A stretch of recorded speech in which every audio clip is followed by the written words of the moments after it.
Do, do, do, do, do, do, do, do. Okay, why am I hearing myself in feedback? That's not great. That's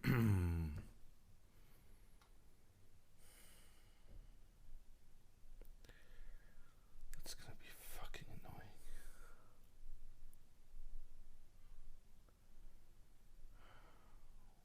Okay. Vila said it's okay if it's scuffed, and it has to be because I was asked to do too many things at once today. And it completely messed up my plan.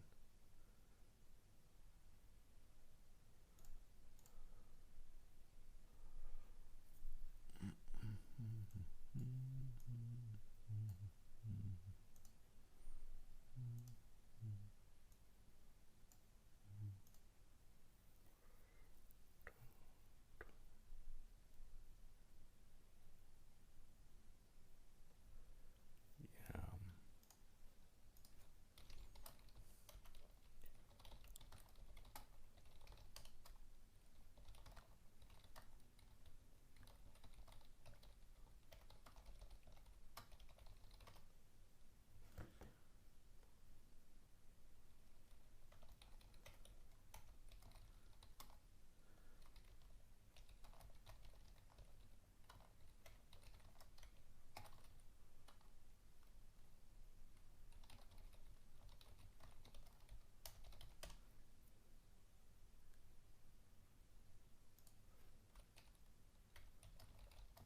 Okay, everyone. I have to talk to Vila about how we're gonna do this. I'll put you guys on starting soon.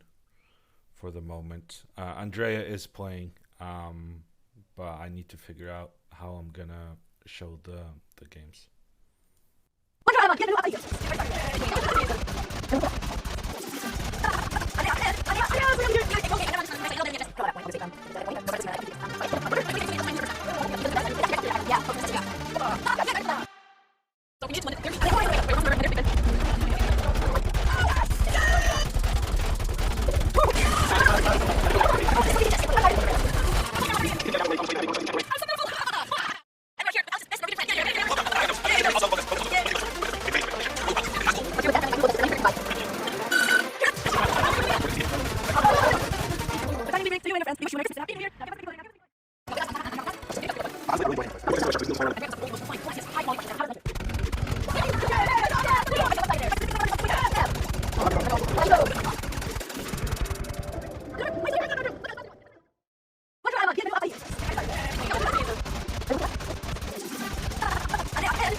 Okay, this is the best I can do.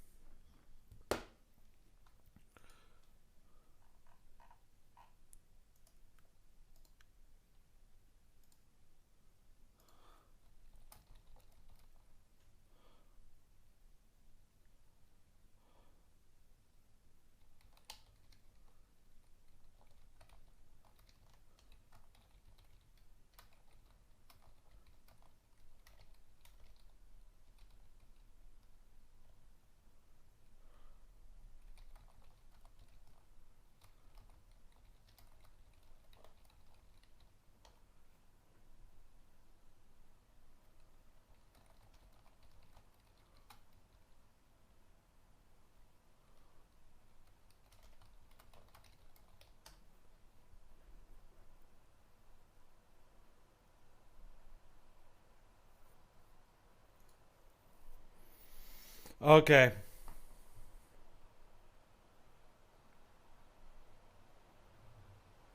Show the clock times, please. Wow, sure shot. I don't think you realize how tricky this has already been. If you want me to spend another 10 minutes trying to get clock times, I don't think that's going to work.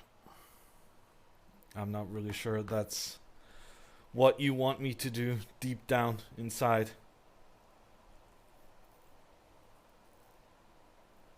Okay, let's try and get some moves on the board.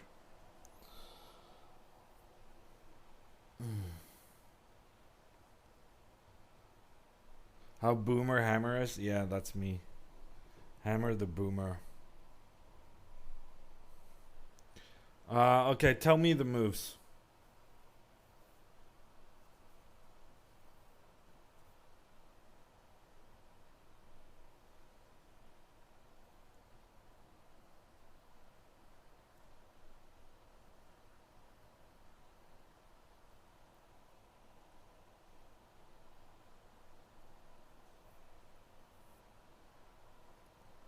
Knight c6.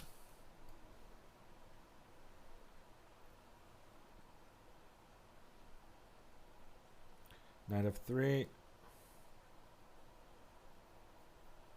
No eval bar either? Okay, we can do an eval bar.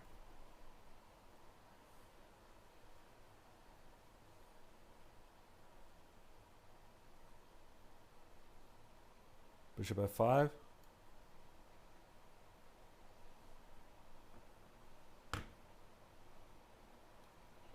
I'm kind of trusting you guys to say the correct moves right now.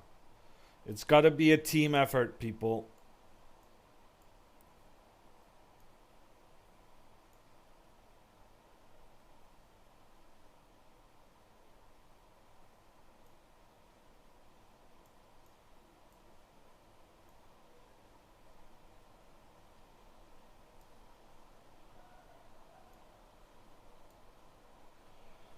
Oh, that's an ugly looking eval bar, isn't it? It's there at least.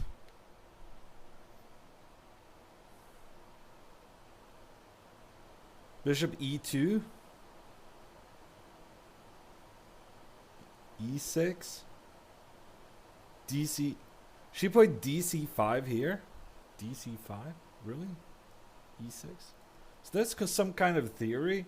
Honestly, Andrea might know more London theory than me. That's kind of depressing. Knight d4. Wow, yeah. I feel like Magnus played something like this recently. I feel like Magnus played... I don't know. It looks kind of clever. She might be a little London genius. Wow. Okay, I think we caught up with the game. I'm gonna have to have some orange juice. Okay. We caught up with the game. Andrea is playing super quickly. And frankly, I think it's because she's still in some stuff she knows. She's just captured the bishop pair. And she's gotten the opponent an isolated pawn in the center. Oh my gosh. Just superior player. She told me I didn't really know classical Andrea. She told me that, you know, online blitz Andrea. It's a whole different ball game. I didn't know the real her, she said. My gosh, was she right. She's on 2.5 out of 3 points. And now she's already grabbed the bishop pair within 5 minutes of playing.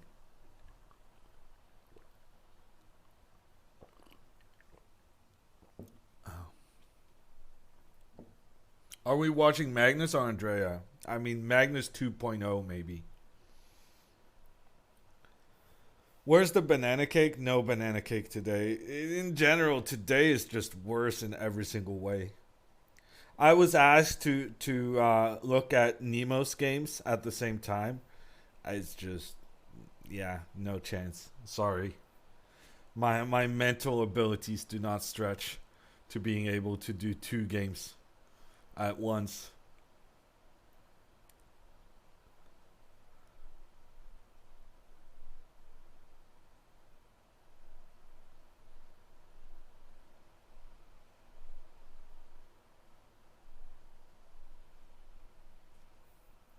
Have you gone over her previous games? My night sleep has been ruined this week on account of me watching some of her games.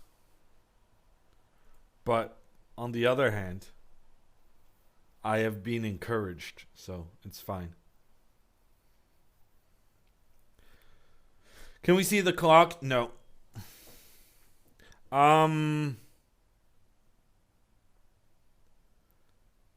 Gerber, I'm in a mood today.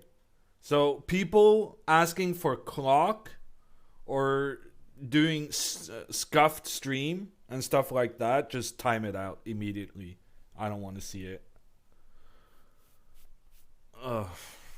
I'm tired. I did 2 weeks of Norway chess, and I'm responsible for the whole template here, and it's tricky. I was insufficiently prepared. And now I just want to enjoy watching a game with this new prodigy, A Botez, who actually wins tournament games. I've watched A Botez play tournament games before, but I have never been spoiled like I have this week. What do we know about her opponent today? Well, we know that he wears glasses. We're pretty sure he's German. And we know that he's insufficiently prepared for Andrea's openings. I think she just played knight b3. I like it. Good move. Attacks the bishop. Controls the d4 square. Opens up for the queen. Potential something. I would probably play c3 at some point. But overall, really liking Andrea's position. Round 3 was a draw? Yes, it was. What would you say is the most common beginner chess mistake?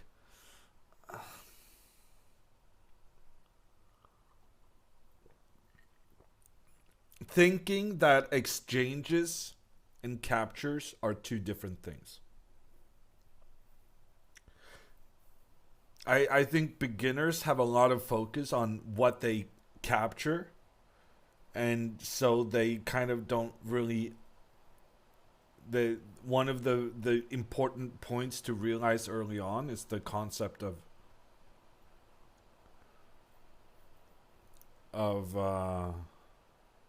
exchanges.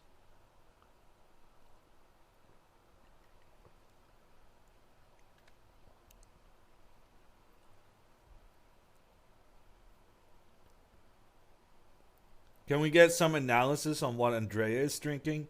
She's drinking coffee. That's not the trickiest thing to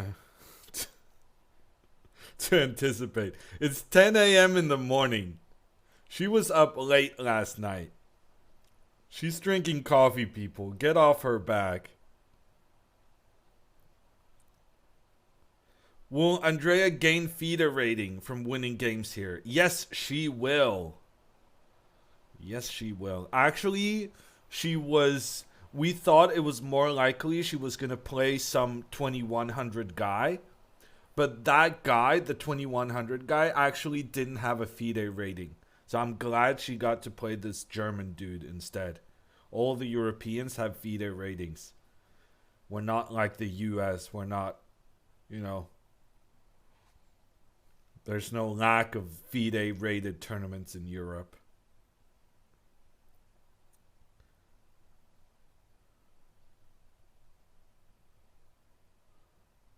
How is Andrea doing today? Well, the game just started, but I say she's doing pretty good. What did you think of Andrea's second match? She beat a player rated like 300 points above her. I thought it was pretty good. Am I way behind on chat? Hammer's having a hard time and in a bad mood. Yes. Spread the word, Gobo. Spread the word. The angrier the streamer is, the less likely chat is to make, silly comments. I don't know if that's true. I'm hoping it's true. Bishop B6 was played. Okay. Thank you for the sub, Billy. The prime sub, the special subs. The subs that are generally more valuable. Because it shows your loyalty. That you only have one per month. Okay, bishop b6. That's okay. The bishop wanted to have control in towards the middle of the board. That's logical. Completely fine move. What we're looking for now is bishop d3 or c3. One of these moves. And I can tell you people, it is absolutely guaranteed that Andrea is going to make one of these moves. Because she's feeling it right now. I tell you.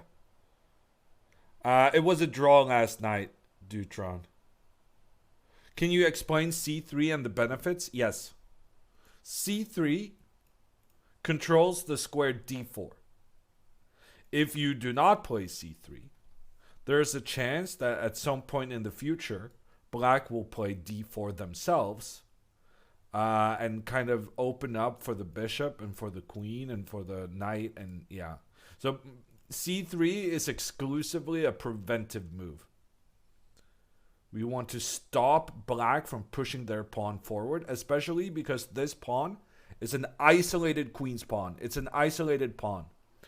It's a pawn that cannot be defended by other pawns.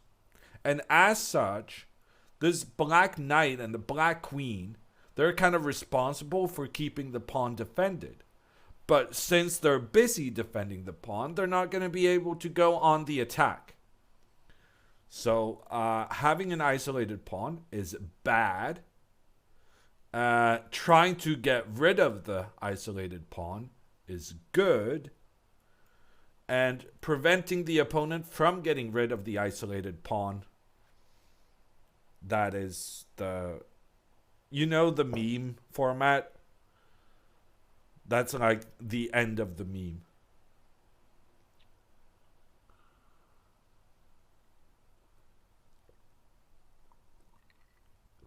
Miss the purple board? Yeah. In general, it's a miracle that people trust me to do layouts. And, well, just to look at it. This is what happens when people trust me to do some layouts. It's not great. Maybe let's try to do this, actually. I need to take some of the layout space here.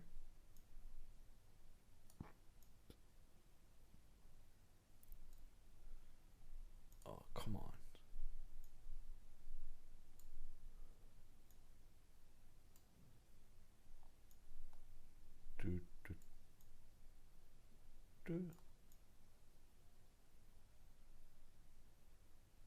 I can't tell what the edge is here. Okay, that's somewhat nicer, no? Actually, Andrea's name is kind of...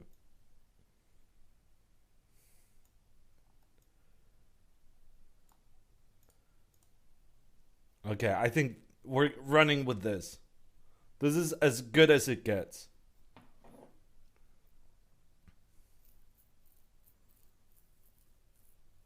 Prediction void if she moves early.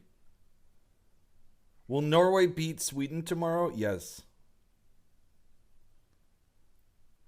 Did she actually play c3 here? Well, the thing is, my view of the camera is poor, to say the least. And the template. Let's just say the stream tomorrow is going to be better. Because then I know kind of where the issues lie. My problem is that my template is kind of set up to use the analysis board. But if I were to look at Nemo's board as well, I needed to use the event space, but they have like this really weird layout that requires a different template, which I didn't have. Whatever. Can we get some music? I don't think you can. Viola, can they get music?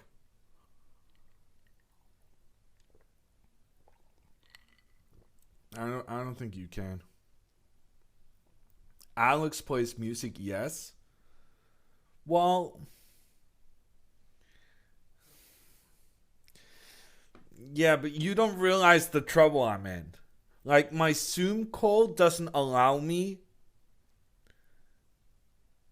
to make a screen grab in Zoom.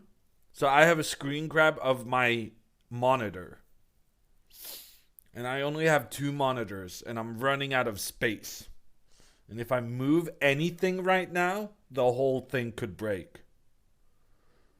And I'm not sure whether I have like the different audio track to put the music into VODs. And if the music ends up in VODs, we're gonna ruin it for like 10,000 people who wants to see how Andrea did after the fact. I don't know. It seems suspicious. You guys are just gonna have to play your music on your own computers. What are you zipping on? This is OJ, orange juice, matching my shirt with lots of ice cubes. With vodka too? No comment. I prefer not to answer. On the grounds it may incriminate me. So Andrea is looking very focused. So I'm gonna say that she has not made her next move yet. And she's currently thinking about this position. A position I might add I'm really liking. Honestly, I didn't know it was this easy to get an advantage with the London. Might try playing it myself. This is what happened when I was doing some work with Alexandra. And she, she wanted to play the French, so I was preparing the French so much. And I ended up playing the French myself.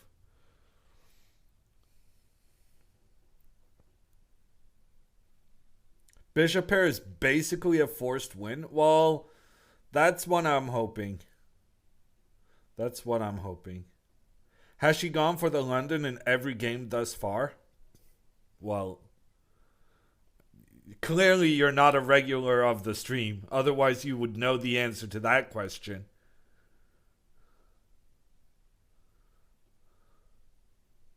You, the French? Yeah. Honestly, the French did serve me pretty well. Sergio.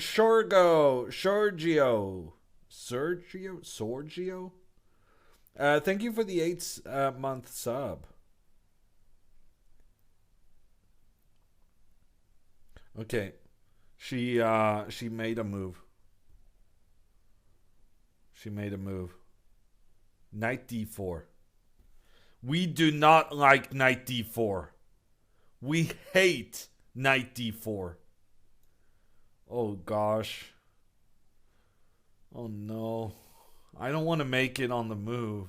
I don't want to make the move on the board.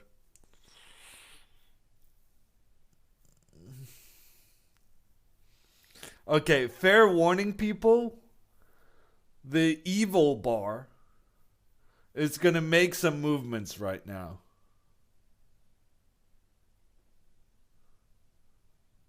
Actually, maybe it's fine. We'll see. No, it's not fine.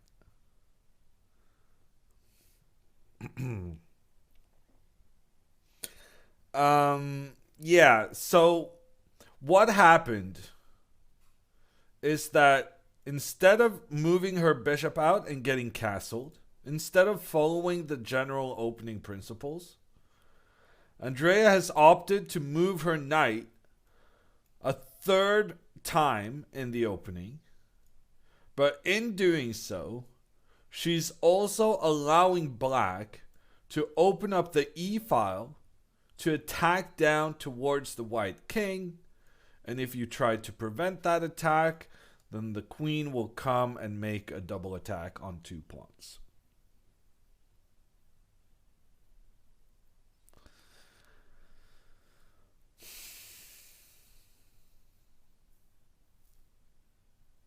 I feel like maybe I told her to go too fast in the opening, but at the same time, I did say she could spend 20 minutes on the first 10 moves. And this is move 10, and she could have spent more time. Yeah, knight d4 is a bad move. It's bad because it doesn't develop. It's bad because, well, it loses a pawn. And it's also kind of bad because it means that there's no longer a half open file you can use to try and attack the pawn in the center. Which is unfortunate because I was really liking her position. Okay.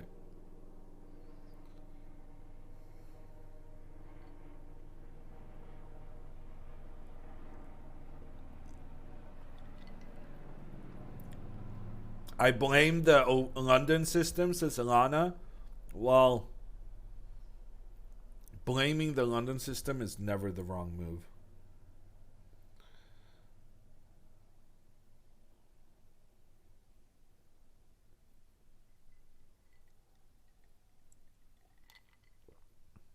Knight b3 was wrong. Well, the thing is, once you capture the bishop pair, you don't need to know any more theory. Like, knight b3 was wrong? No, it's wrong. It's fine. Knight b3, maybe not the best move, but it's a move. Would I have preferred she develop her pieces? Yes. But knight b3 is fine. Knight b3 is not a problem. You don't need to know 10 moves of every opening. At this point, she knew 8 moves. And that's more than enough. She already has a significant advantage. At this point, you don't need to know the theory. You need to know the general opening principles. You need to know that you need to develop your pieces and get your king to safety. Especially when the opponent has a half open line to place a rook down towards the king. Knight b3 was fine. Knight d4 was not fine. But don't mistake what the mistake was. Knight d4 is... Well, I mean, so part of the problem here, if the guy takes with the knight, Andrea is completely fine, I think. Like, if he takes with a knight, she's fine. Because this bishop is kind of stuck. This feels completely okay for white. So the main problem here is that it's kind of anti-intuitive for the opponent to give up a second bishop. But the idea is that the bishop is right now standing on a square that the queen wants to use. So you capture with the bishop in the center because you want to make this square available. Now, if the guy goes here immediately, trying to attack both here and here, then Andrea can give a check. Check on the king. The king has to move, and then she castles. King protects here, rook protects here. She's Gucci. So there's one very specific set of moves that lands her in extreme trouble here. And that's bishop takes and then castles.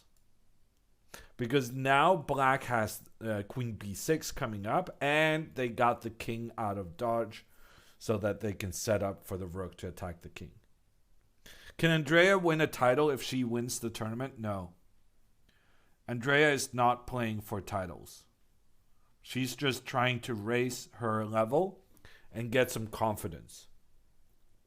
If Andrea can continue playing as well as she did in the first 3 rounds, she's going to be so encouraged. She's going to play another tournament. And then she's going to gain even more rating. And then she's going to play in another tournament. And before you know it, she's going to be better than Alexandra.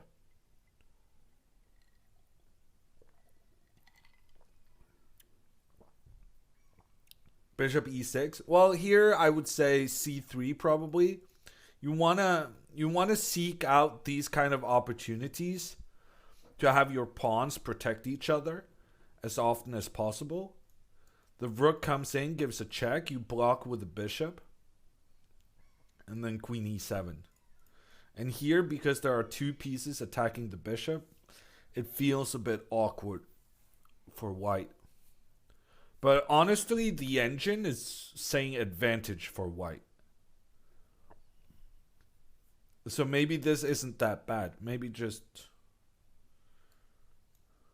I don't know, king here. Yeah, king here. Bishop here.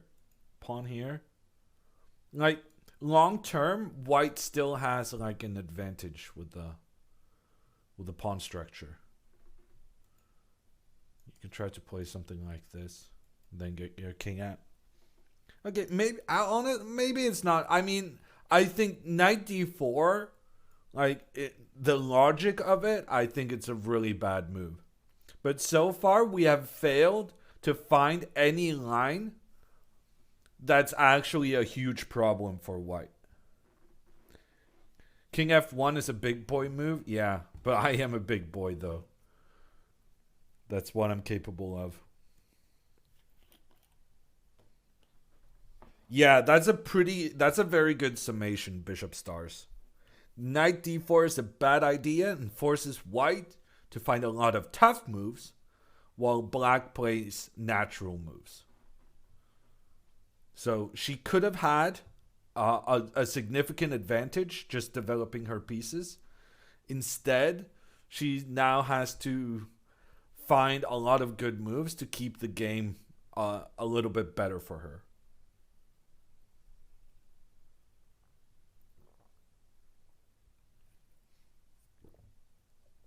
Question is if Andrea is a big boy. Well, now she needs to be after playing this knight move. How many games today? It's 2 games a day. It's a tough schedule. Most people would think 2 games a day, chess players are spoiled. But when each game can last like 6 hours or 5.5, thereabouts, 5 maybe, 2 games a day is rough.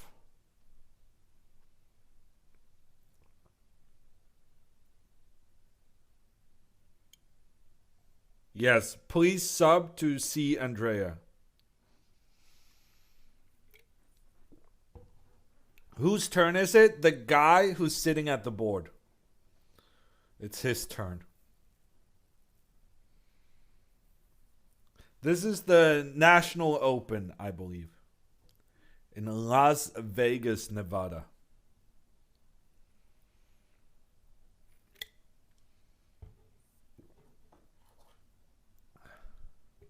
Vibe check. Oof, you should have been here half an hour ago, monkey. The vibes were different. It's gotten better in the meantime. Maverick! Let's go with the 3-month prime. Let's go, Andrea. Get the dub. We're hoping.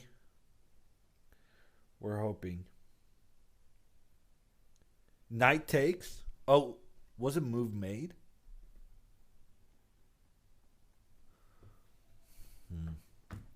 Okay, I'm really trusting you guys. I struggled to see the little camera on my screen. He took with a knight. It's not a bad move, but it's not a good move.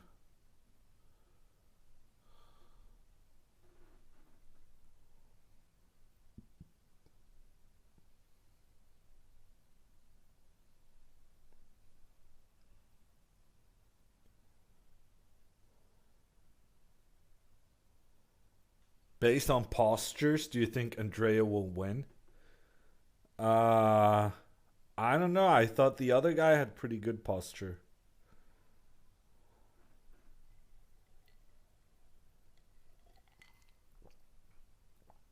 Adult every single round. I don't know, Queen Nyland. I think most players in her section is actually decently aged. There was another guy she could have be played today, and he was also like 20 something. Knight takes d4 was the engine choice. Dude, if you just want to kind of look at what the engine recommends, why are you hanging out here? I can tell you the human perspective, dude. And from the human perspective, knight takes d4 was not the most challenging move. And we are celebrating that fact.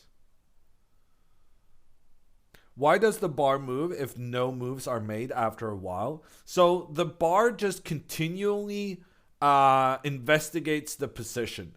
So right now, it's thinking 27 moves ahead. But when it's thought 28 moves ahead, it might discover something that that it hadn't seen previously, and then it changes its mind. Case in point, now it's at 28 moves ahead, and the more it thinks, the more it feels this is a fine position for white. Which, well, I concur. So, good.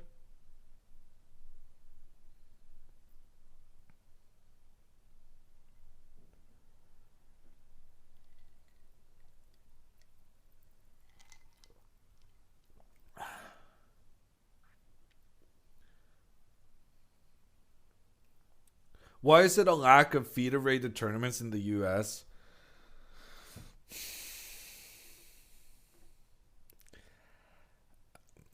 Yeah, that's a good question.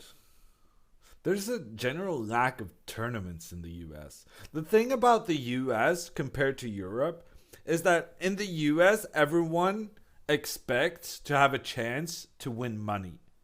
Like in Europe, there's never going to be decent money prices for people rated below 2,000. Whereas in the US, everyone's like, oh, well, I only studied 3 hours, but I still expect to have a chance to win $2,000. Um, and how is that connected to the ratings? I had a train of thought, but I seem to have forgotten it. Because everyone expects to have a chance at making a profit at the tournament, organizers don't want to pay the FIDE rating fee. I think maybe that's where I was going. I need to find my iPad. I'm only seeing like 5 chat messages at a time, and it's yeah, it's not enough. Auto rotation. Okay, now I only see 1 chat message at a time. That didn't really work out. Okay, I am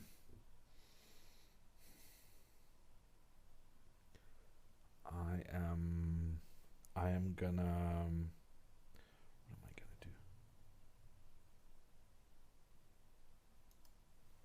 Okay, we're good. We're good. Your coaching has been paying off. Yeah. I mean, she's playing rather well. Well, she's having good results. She's not playing amazingly, but she's having good results. Does the score mean 2.5 out of a possible 3 moves? Yes, she has 2 wins and 1 draw. She played well previous game. Which one was that? The King's Indian. Yeah, she played okay. She played okay. Is Andrea winning? I was very optimistic about her position some time ago, but not as optimistic now anymore. But it's early days still. Early days. What happens if I do this? Yeah, that's not going to work.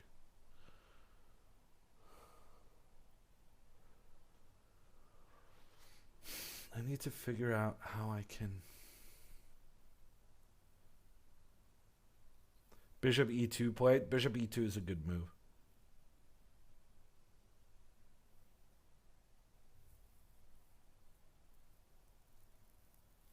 Yeah, I'm struggling on where I can show my chat.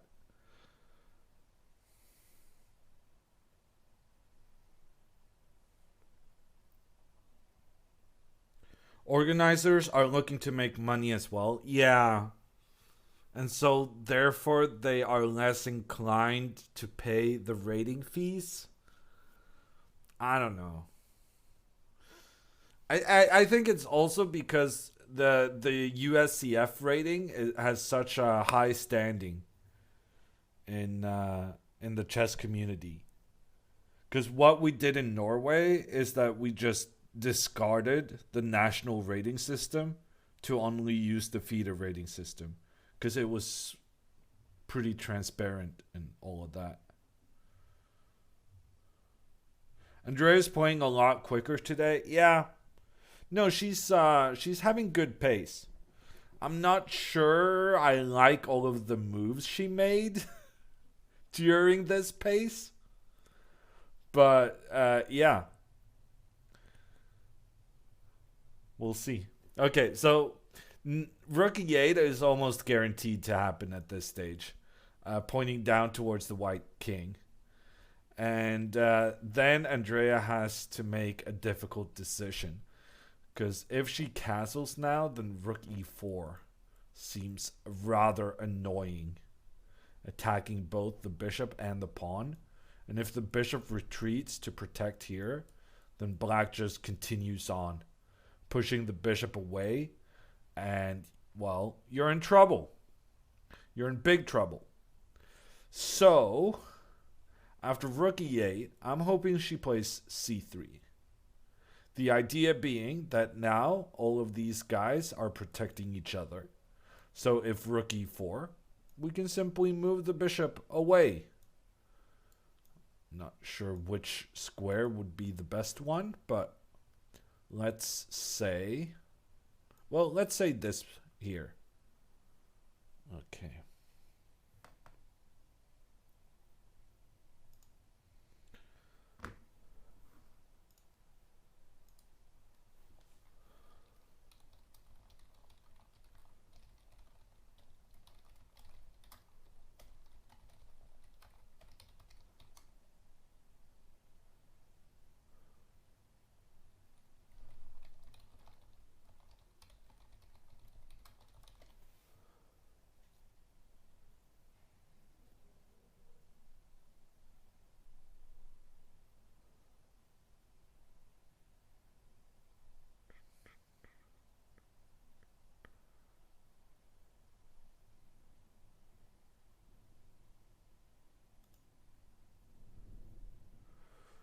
Okay, I'm just fixing the camera from Vegas. Hang, stay with me.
I learned something about Zoom today.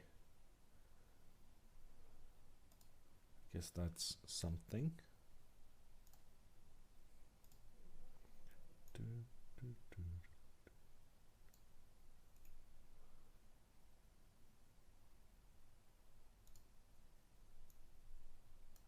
Uh-oh.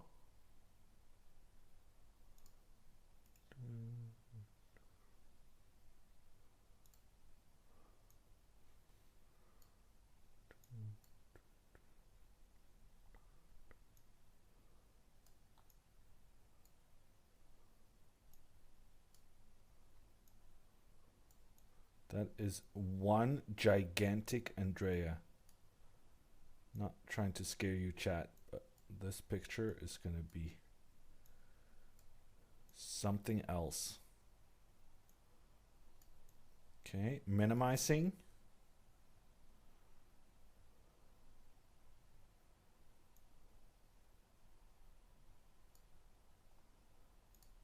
Okay, I think we're happy with that.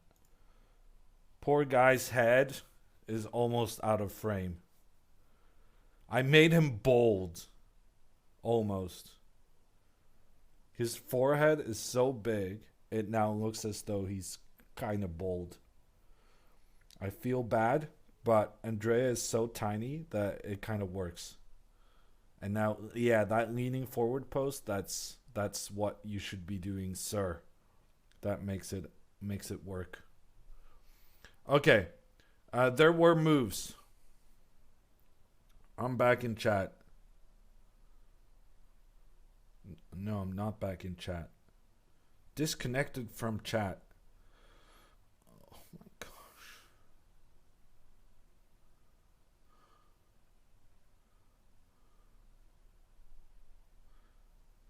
In my defense, no longer a professional streamer.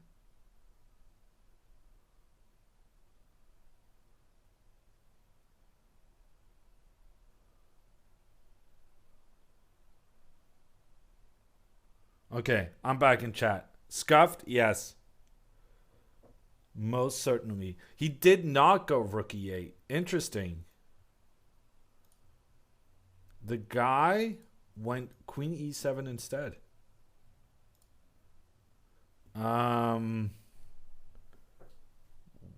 Why?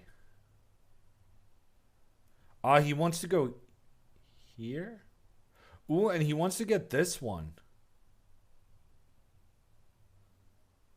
Huh. Interesting.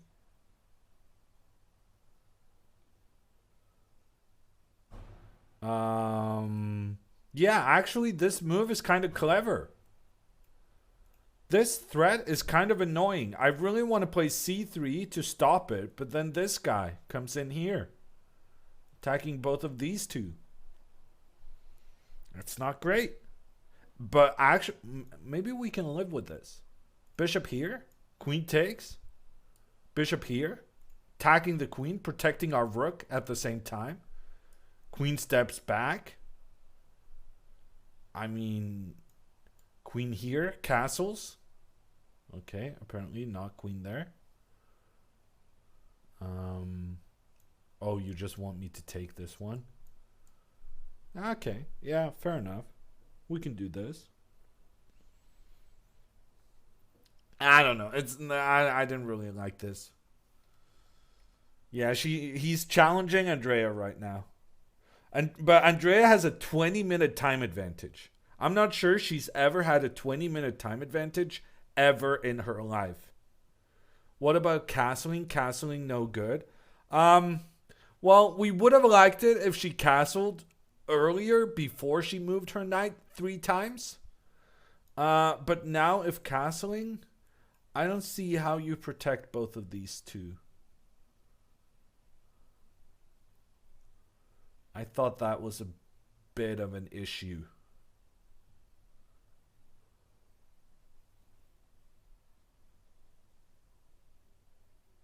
Queen e5, bishop e5. Well, bishop e5 and here. I don't really like it. This one, you don't really have a good way of defending this. So you have to go like rook b1. Takes. Queen e4. No way to protect this one. Actually, here you can go bishop f3. Yeah, okay. Castles is not that big of a problem. Yeah, rook here maybe. I'm a bit concerned about this pawn's safety long term. But maybe this is okay for white. I don't like it though. I don't like it. She has a bit of a challenge.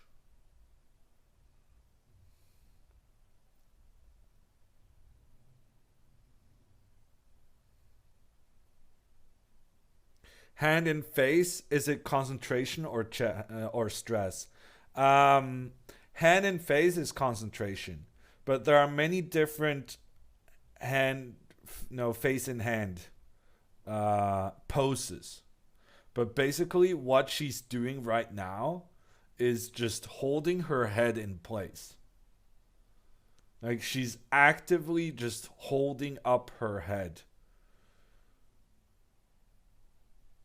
I think that's what we do. Also, she's taking away her peripheral vision so that she doesn't get distracted by stuff. It's a classic chess pose. One of the first ones we're taught as youngsters. Blinders, like for a horse, that would be funny, Bishop. Her neck is too weak for that giant brain. That's funny. We'll have to tell her. We'll have to tell her to work on her neck muscles.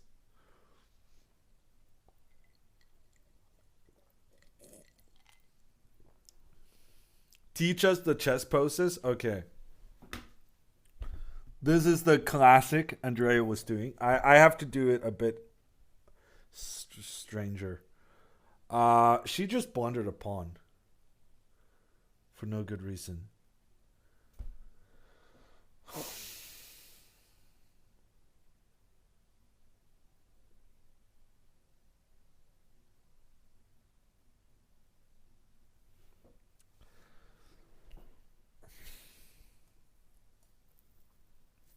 Yeah.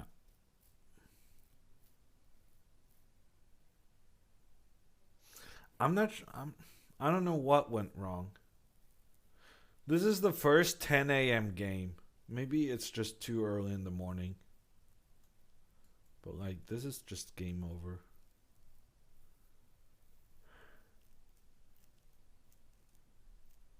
Oh yeah, that's the big yawn. She's playing faster than she ever has and with a big yawn. It's not great.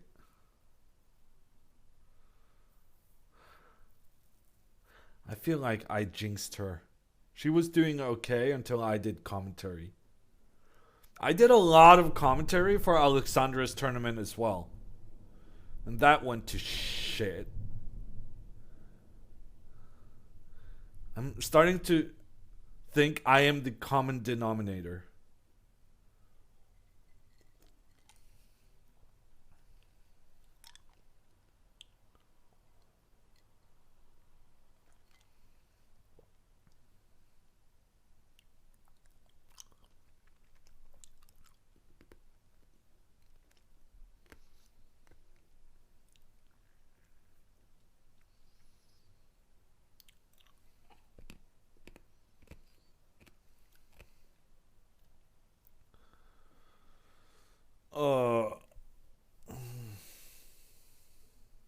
She played really well in this tournament. I'm honestly kind of disappointed.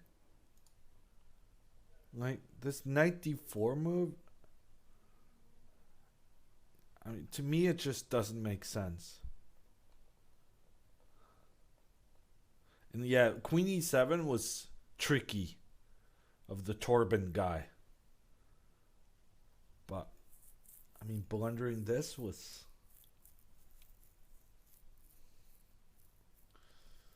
Yeah, it's not great. But yeah, there were two threats in the position.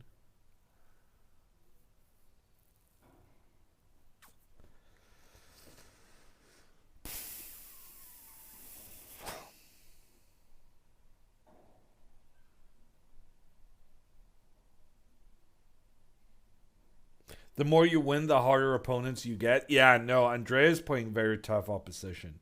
But like right now she's not losing because her opponent played well. Right now she's losing because she played poorly.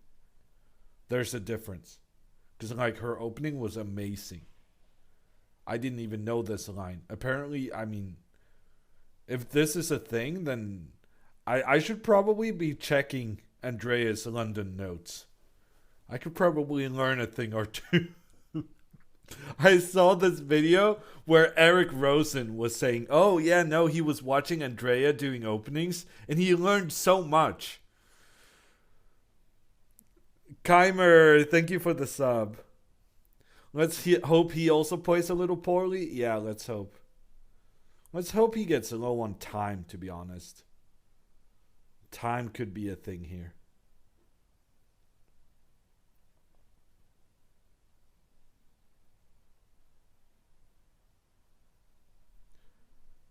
Andrea is Canadian? Oh, is Andrea not Canadian?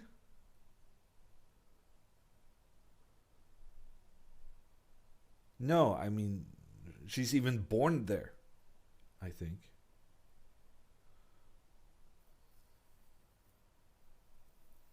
Oh, boy, yeah, sorry. Bishop e3 was played. I was just showing that the previous move had two threats, and she ignored one of them.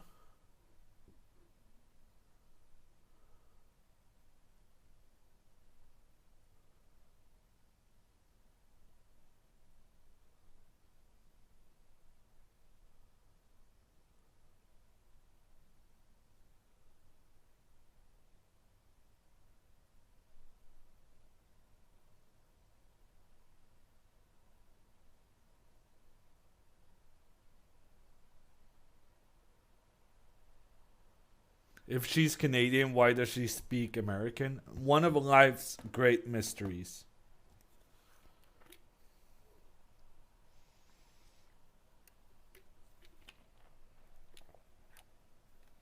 The auto mod is being overactive today. I don't think so. I think if anything, the moderation hasn't been harsh enough. I've seen a lot of criticism of my lack of technical skills. And if I had a moderator badge, you guys would be, let's just say there wouldn't be as many chatters per minute. Cuz I don't deal with stuff like that. I get the hammer. Hammer with the hammer. I don't play around.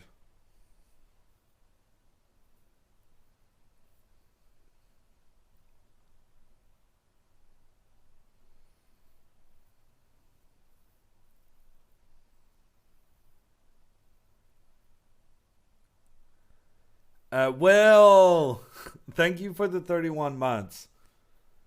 Go, Andrea, get that dub. At this point, we gotta be cheering for go, Andrea, get that draw. She's about to lose a pawn.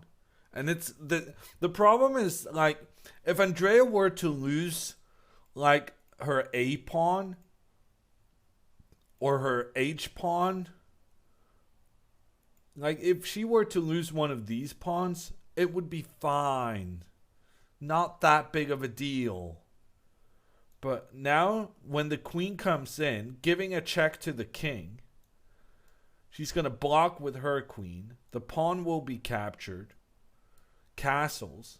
And the problem is, once you lose the B pawn, the C pawn also becomes a big, big problem. And black is just going to attack this one immediately. And there's not that much you can do about it.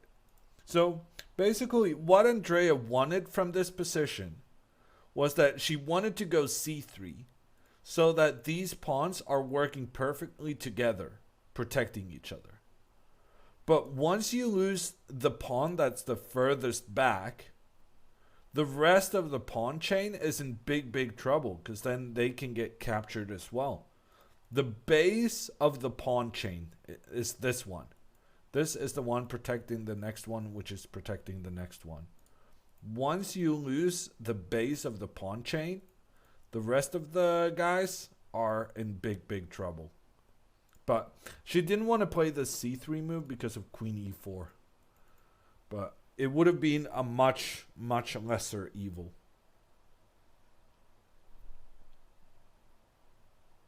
Andrea won one and played one draw yesterday, Farah. What is this guy thinking about? I don't know. What are you thinking about? He's dreaming of the high waves and the German ships.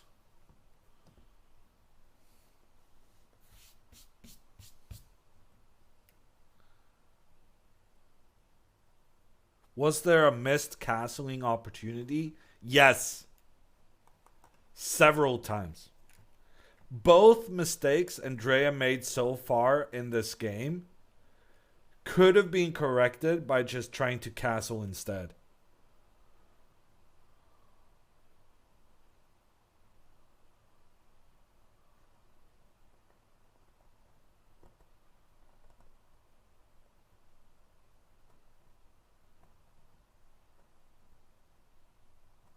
Castling would have been a trap. I don't know. Castling would still not have been great, in my opinion. Because then the queen would still get this double attack. But like I said, losing the pawn on b2 is much worse than losing any other pawn. So here, Andrea would be able to do something like, I don't know, rook b1. And even if she loses the guy in the center, okay, it's not great, but I feel like it would have been better than losing this guy. Because that's another thing. Now, after bishop e3, which was played in the game, the guy is going to go queen b4. And when the pawn on b2 is captured, white gets an additional pawn island. This pawn on the side becomes isolated. It has no other pawns to protect it. Because the pawn that had the ability of protecting it got captured. So imagine a scenario where you go a3 and the pawn is protected. That's why we want to have pawns next to each other as much as possible. Which is why Andrea had such a good position when she kind of disconnected these two pawns. When this pawn was back here, it was all good. Life was fine for black. The pawns were working together. But once this pawn got out here, it was a different story altogether. That being said, with some help from Andrea, the guy managed to use the fact that he had a doubled pawn to create an attack down the e-file. So yeah, this knight d4 move was yeah, not great. I don't understand how the guy has not gone queen b4 yet. That was so obviously his intention with the previous move. No, wait, what? Queen e2. Bishop e2. No, Andrea's queen is behind the king. Yeah, no, I don't know what's going on. Queen b4 is just a winning move. No, Andrea is losing Eve. Maybe he's just a nice guy. Let's hope.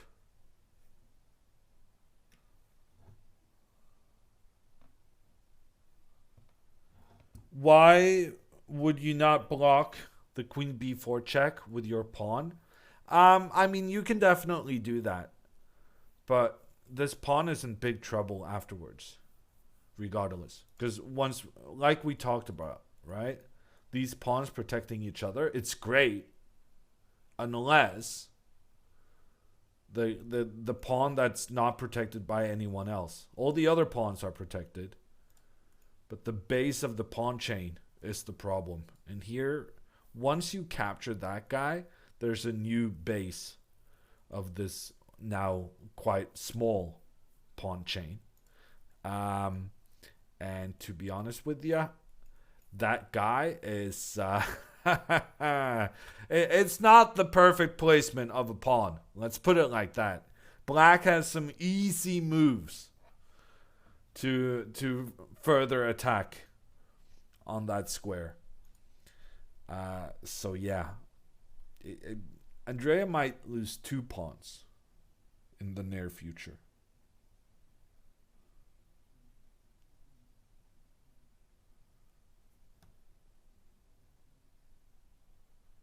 Continuation after queen e4. Well, if queen e4, she can just castle. So that's that would be nice. We're hoping for that.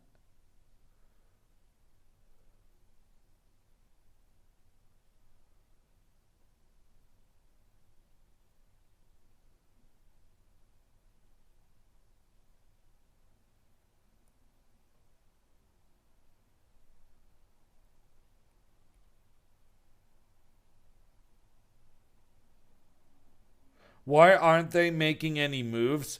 Good question, Teji. I'm asking myself that very same thing. Andrea, to be fair, has been playing too quickly. She's now made 2 big blunders. And we only played 13 moves. But on the other hand, she has more than 30-minute time advantage.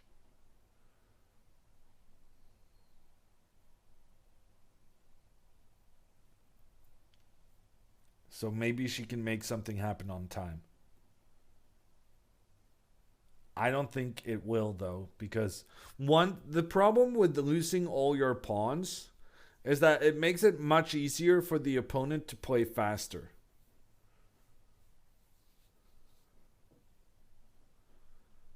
Is it just me, or has Andrea been sitting at the board for very long right now?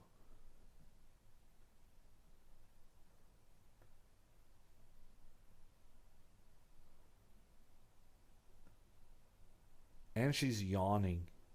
She should not be sitting at the board right now. She should be walking around and resting her brain. Back pain approaching? Yeah, it's that gigantic brain again.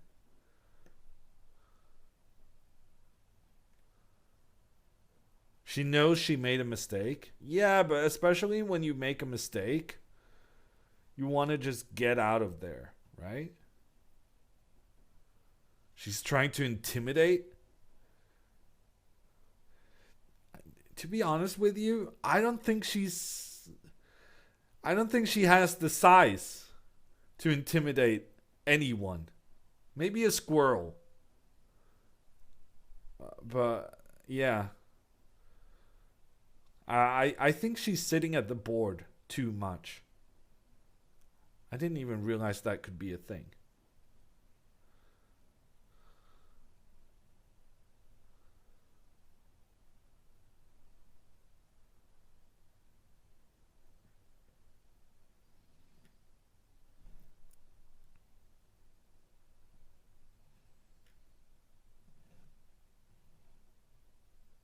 Gremlins can be scary. Yeah, this is true. I mean, gremlins' main source of protein is probably squirrels. Makes sense. It's all coming together.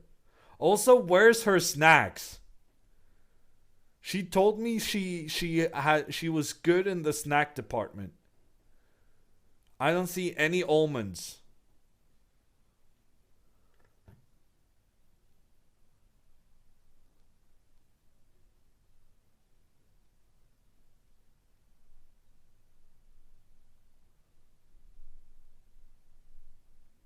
She had packed 365 almonds.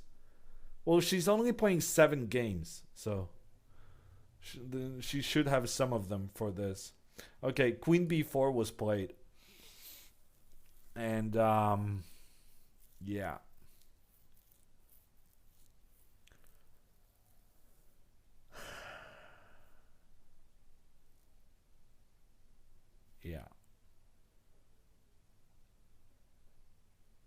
Rip. Yeah, that's one way of putting it.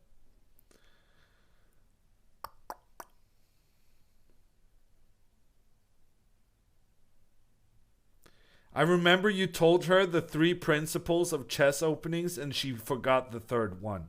Yeah, apparently we should have pushed her on that a little more. She said, "Oh, well, I said like and the third one." And she's like, "What's the third one?" And the third one is, and then I had to go castling. And I swear to God, this is a direct Andrea quote. "Oh, but castling, everyone knows you should castle.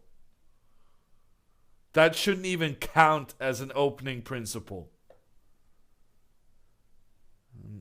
Look where her king is right now. Okay, queen d2 was played. Trying to get a queen exchange. We were not that lucky.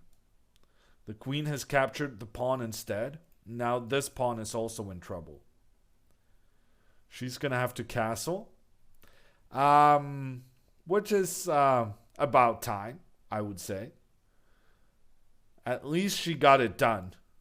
It would be better if she castled before she lost the most important pawn in her position. But, you know, at least we did it now. And she has the bishop pair. And let's be honest, her opponent's time management has not really been impressing a lot of people. The time management has been off. So she should just continue playing quickly. She's now up 40 minutes on the clock.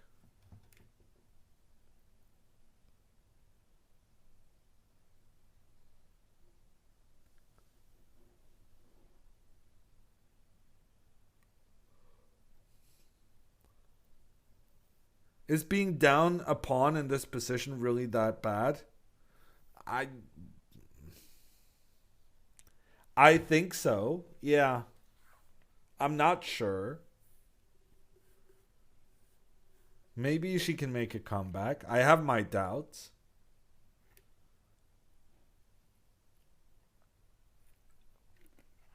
You have to realize it's not just any pawn.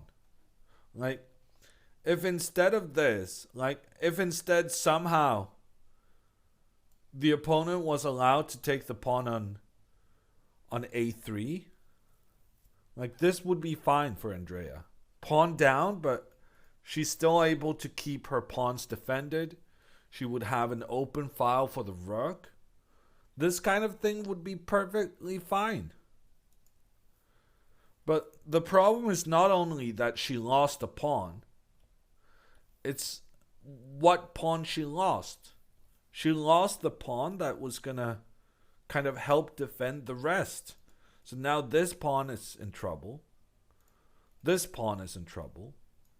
Knight coming up, attacking the queen. Queen has to move. And then rook here. And this pawn is in trouble. So she lost the pawn that was holding everything together, which is the bigger concern. It's not that she's a pawn down, it's that she might lose another pawn pretty quickly, because she no longer has control of any of the important squares. Like these squares, it's just complete problem now.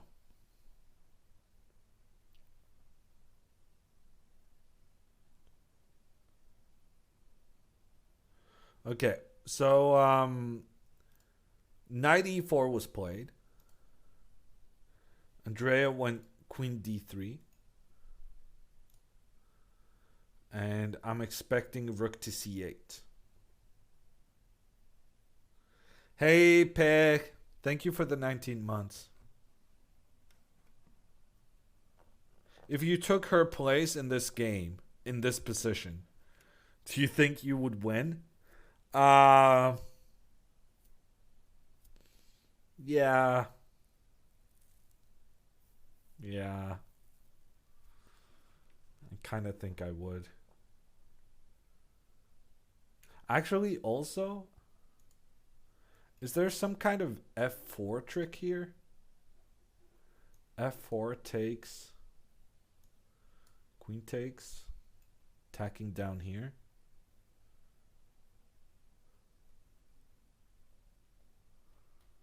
Okay, apparently not. Rook c8 is just a very sensible move. Just get the rook to attack this pawn. Very tricky to get back into it.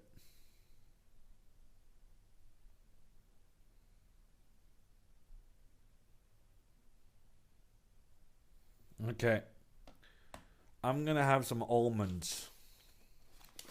If Andrea's not having them, I'm gonna have them for her. And let's hope that gives her the energy she needs. Is it just me, or did the German guy start speeding up? I feel like he's being more confident in his moves. Which is maybe not so strange, because he's up an important pawn.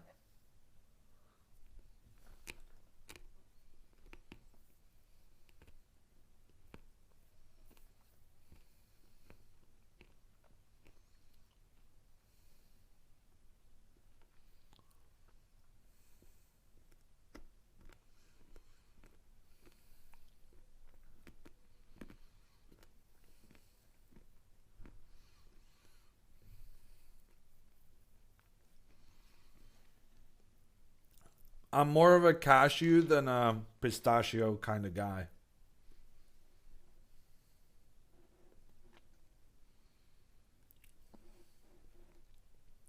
2.5 out of 3 is 2 wins and 1 draw. No losses. She's had a fantastic tournament so far.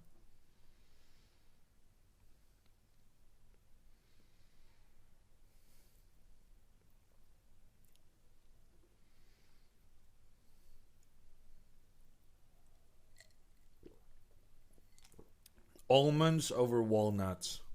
Are we just going to rank nuts?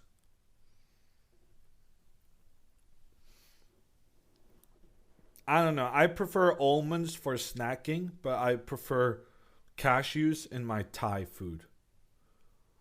And of course, almonds and cashews are better than everything else.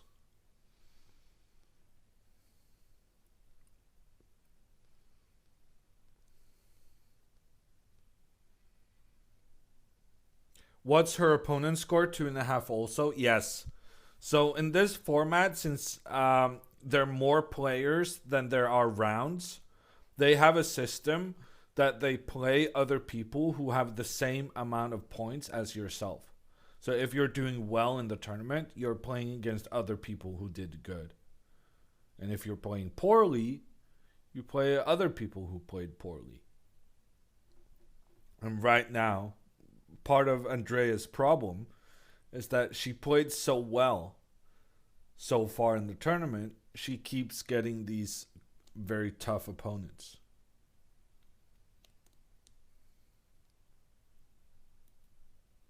How do chess tournaments work? Are there different tournaments for different ratings? Yes.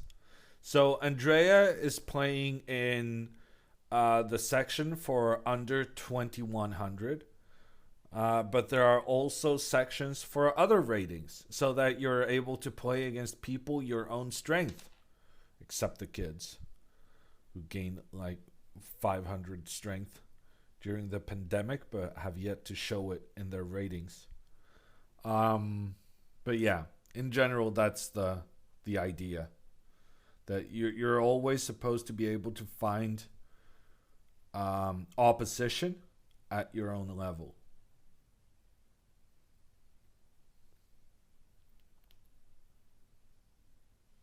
Okay, that was not great. Okay, everyone. Nemo in the house. I guess we'll talk about her game because Andrea's camera is gone.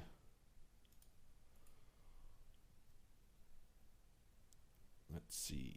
Flip, rotate, clockwise, counterclockwise.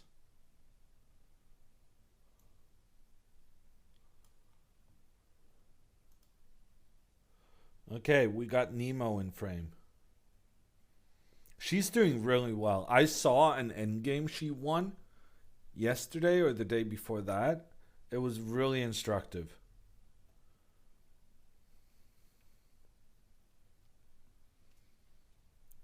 But I'm not sure how many points she has.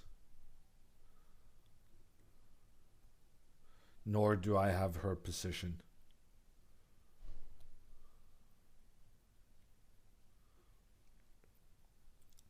She has 2 points. Let's go. Yeah, no, her opponent made a mistake that I was like, well, that's definitely the move I would have made as well. But it was a mistake because Nemo had this really clever F5 move. I don't know if you were following her games, but it was pretty nice. I guess we'll stay on her camera until we get Andrea's camera back. Wait, did we get Andrea's camera back?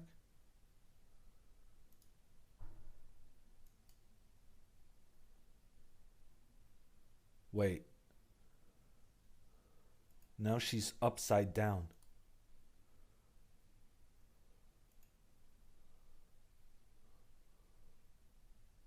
Well, to be fair, turning the world upside down would be her optimal strategy at this point.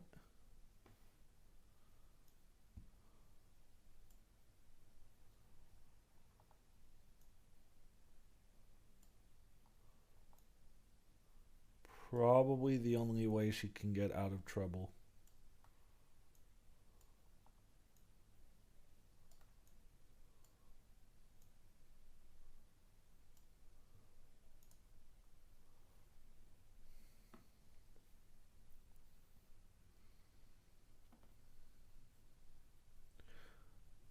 Upside down, maybe she can just switch the position with her opponent. That would be a really upside down kind of thing to do.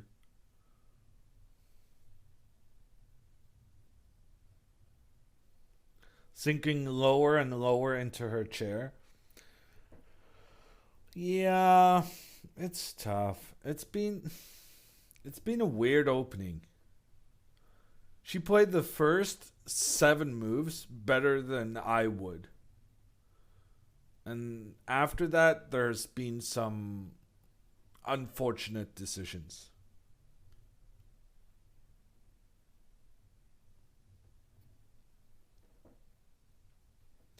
And now she's going to think, but it's kind of too late to think in some regard. Because the damage has already been done.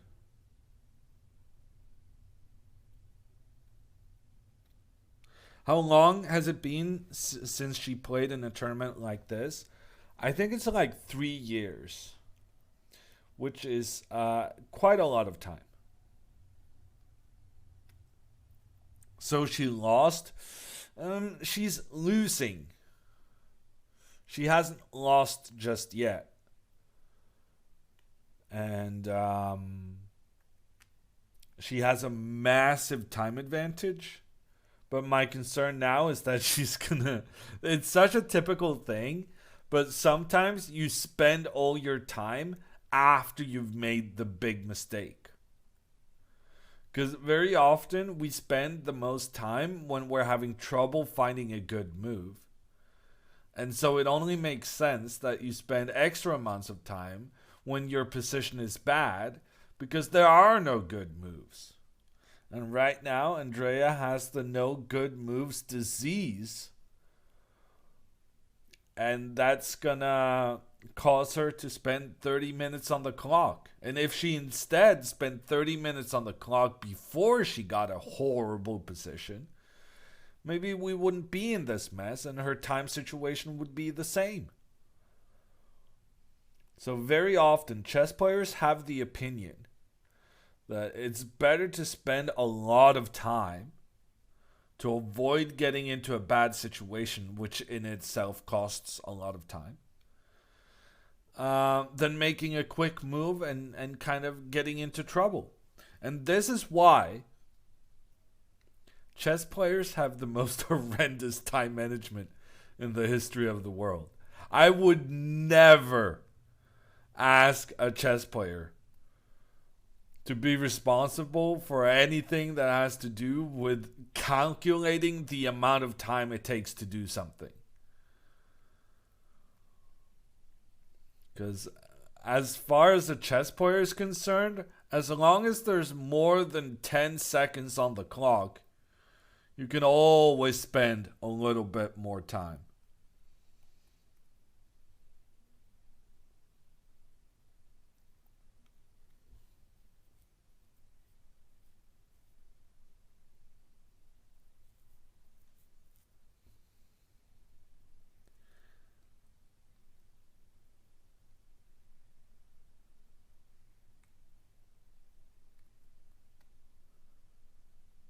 Not going to have a chess player as your best man at your wedding?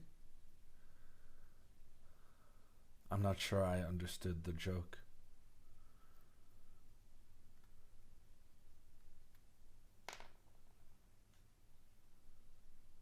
So you're saying she isn't patient enough? No, I'm saying she's making a mistake. Well, I'm saying that I don't know what I'm saying. I'm saying it would have been better if she spent the 20 minutes she's going to use on this move on one of the moves where she blundered her position. That's what I'm saying. The best man plans the party? I'm not sure that's a thing. The best man plans the party? You're saying in a wedding, the boys make any decisions whatsoever? I don't think that's how weddings work. Anyone in chat married? Did you make any decisions?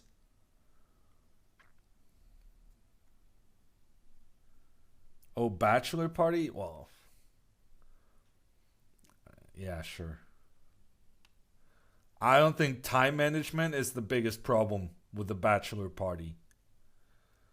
I can think of a couple of other things that could go wrong.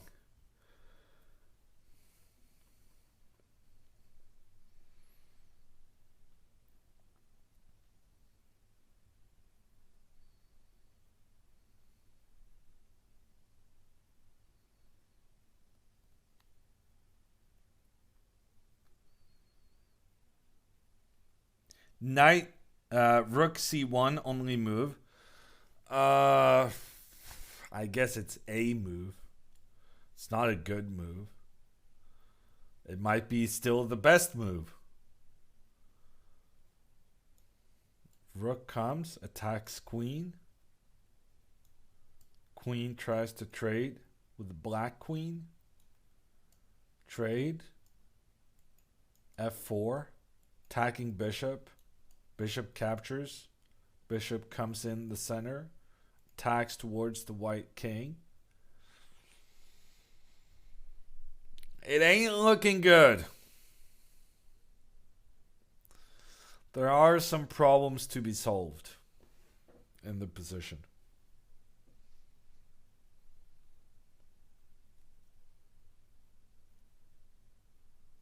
She can win the endgame. This is not over yet. She can win the endgame. Well, sir, you are lucky you did not say that when Alexandra was doing commentary. She would have laughed you out of chat. Andrea does not do endgames. This is well known. in the Botez family. I tried to raise her confidence about it, but I'm not sure it worked. Especially after one of the previous rounds. I saw Alexandra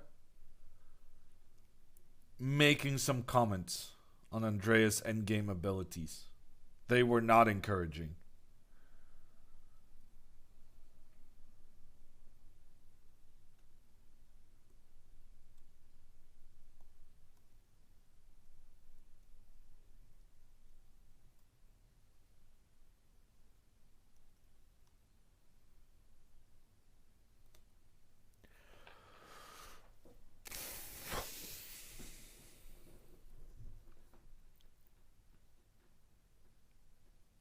I've started to realize I like doing commentary better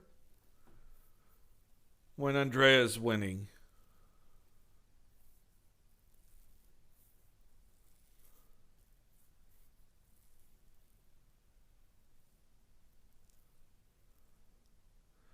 Doing commentary in a position Andrea is losing is depressing.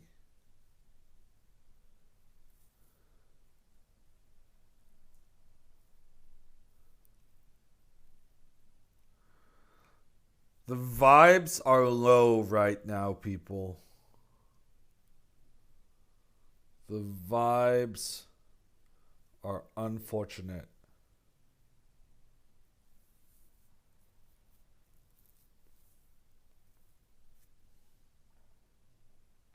How did Andrea lose that pawn? By dismissing the opening principles perk.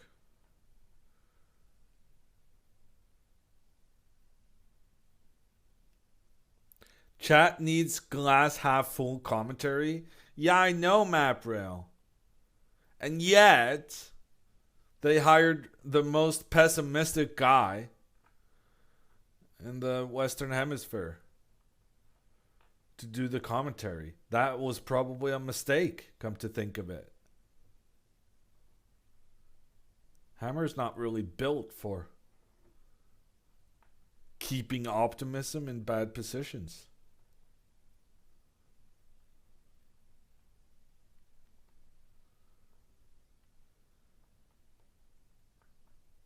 Have you ever played bridge? Yes, I played bridge one time against Magnus Carlsen, a friend of mine. I was not very good. It was decided that I had to rotate teams every round because it was such a massive disadvantage having me on the team. In the end, it was rather democratic how many games everyone won. Everyone won 2 games each. Except me, who lost 3. Bridge is a tricky game. You would think any game would be easy after mastering chess, but yeah, it didn't really work out. That math does not check out. It really does. It really, really does. Okay, a move was made. Anyone see what move? Because right now I'm seeing Andrea like this. It looks like rook f to c1. You guys have no idea how lucky you are to see her in this kind of correct, normal fashion. Because the picture on the Zoom call right now is not as easily understandable as the one you guys have.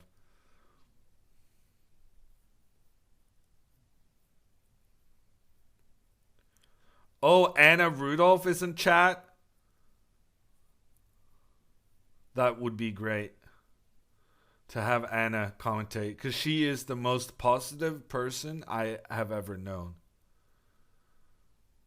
She is precisely the kind of person you want commentating on a hopeless position. The Anna Rudolph.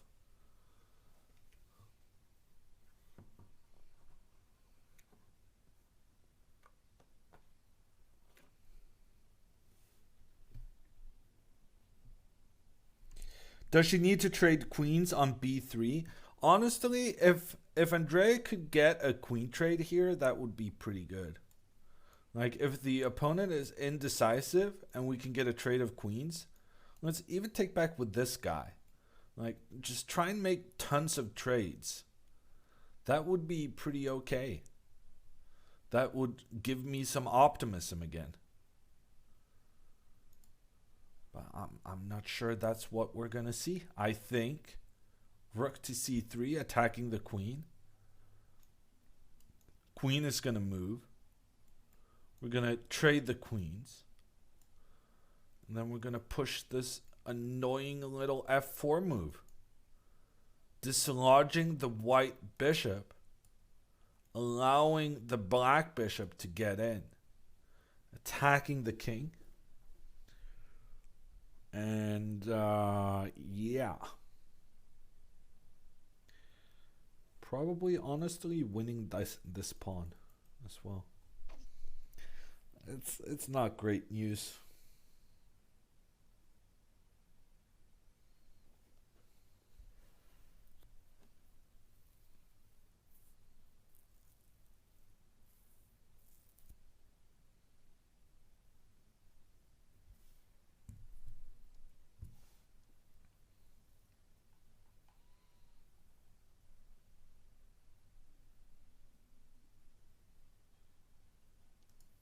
How is the German guy doing on time? Can anyone see the clock? Do we have scientists in chat? Scientists, go get your little, what's it called? An enlargement.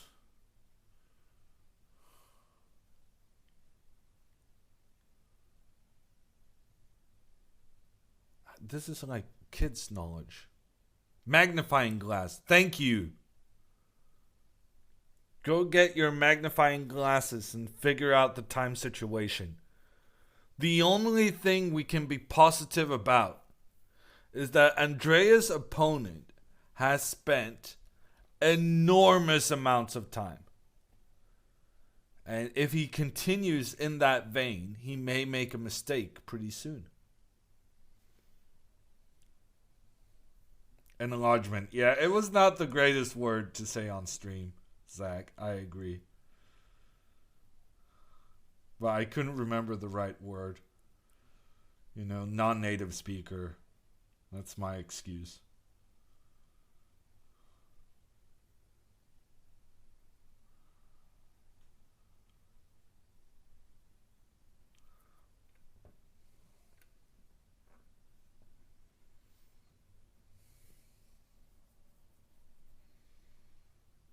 He's so slow, he has to make a mistake at some point. I mean, I would think so, Gerber, right? I mean, he's so slow. Like, ridiculously slow. Oh, yeah, that's the Giga Chad move from Andrea. Just coming back to the board, getting her glass, and leaving instantly. There's no need to sit at the board and watch this position. You would just get so depressed. Oh no, I said that too soon.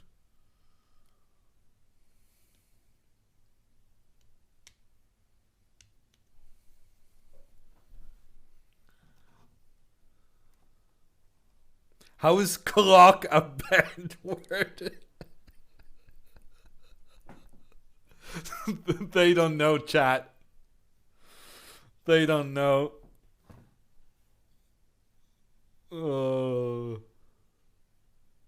We've had quite a day. We've had quite a day. It's just that's for me and my closest 1,000 friends to know, and for you to figure out. The mood in the game was, yeah. Measures had to be taken. It was a whole thing. You had to be there.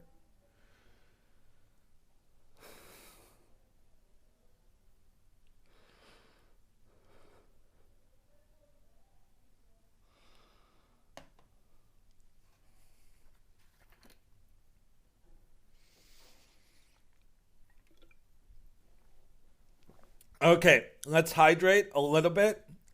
Let's take Andreas. Um, let's take follow her lead. Get some water and pray that this German guy is as indecisive as the most indecisive German guy in history. So far, honestly, he's looking like a good candidate. What Andrea has done, this is actually funny. What Andrea has done is that she has given the opponent one of the trickiest decisions in chess. Trying to decide between five winning ideas. Like, black can go f4, black can go rook c4, rook c3, queen c3, knight c3. There's just so many winning moves for black. And so he needs to kind of figure out which one is the most winning. And by the time he figures it out, he's going to lose on time. Last night it was a draw. Woo.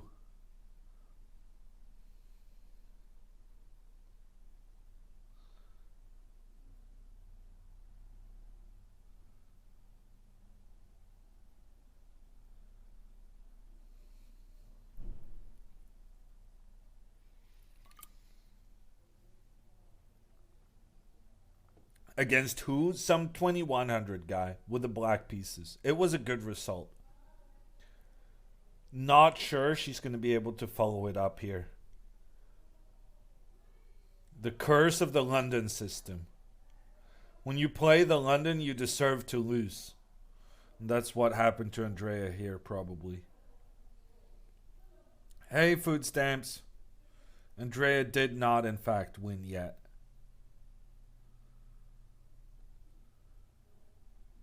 Why does she play the London? I don't know. But I suspect by the end of this tournament, I'm going to be playing the London as well. I'm going to see her opening ideas and then I'm going to improve on them slightly. And then I'll be set to play the London as well. Are there sponsors for chess tournaments? Yes. In Europe. Not really a lot of sponsors for chess tournaments in the US, which is why also entry fees in the US are just so high because it's all self-financed. I feel like in Europe, tournaments are much better at getting governmental support or stuff like that.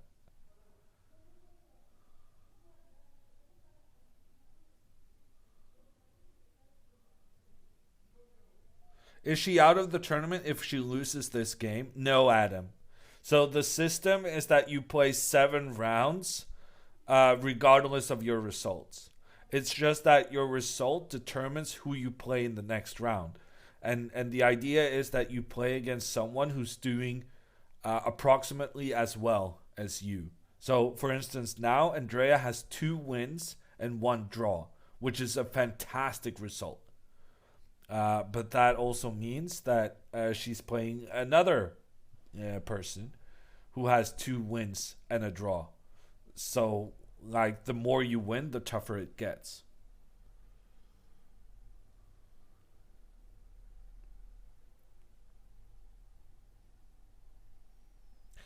In the end, the high score determines the winner. Yes. She's losing already. Yeah. She was too late at castling. Dynamite. Let this be a lesson for everyone in chat. If you don't castle quickly enough, this could happen. How close are they to move 40? They're ages away from move 40, which is why we have levied some criticism on this German's time management. Unfortunately, his moves are quite good. So he's spending a crazy amount of time, but he's making good moves.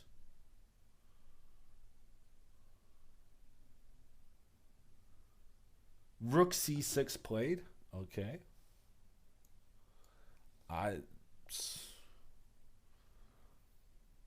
Not the first thing I would have thought of. But, he's getting ready to double the rooks. Can't be that bad. What is Andrea going to do now?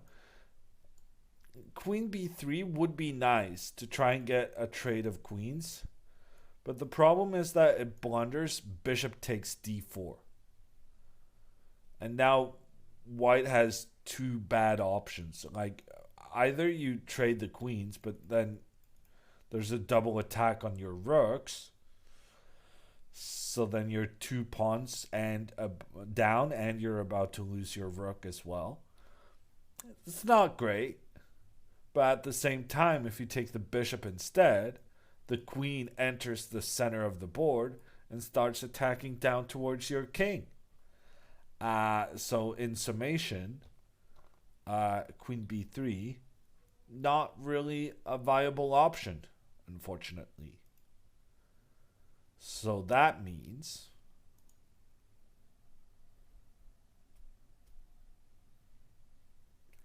you got to play something else. But I'm not sure what that something else would be. A4 probably. Yeah, she should play A4. A4, rook c8, A5. Just get that pawn up the board. Chase the bishop back. And then, it still feels very, very bad. Actually here maybe you can go like this. And then trade queens. Maybe start.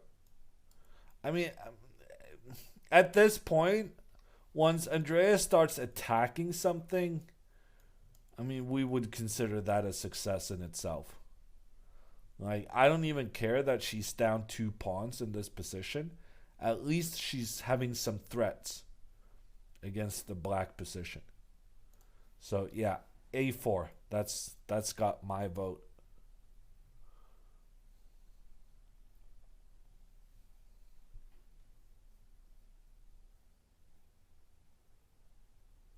He looks nervous. Well, he should be nervous. Should be. He probably is nervous, considering how much time he's spent.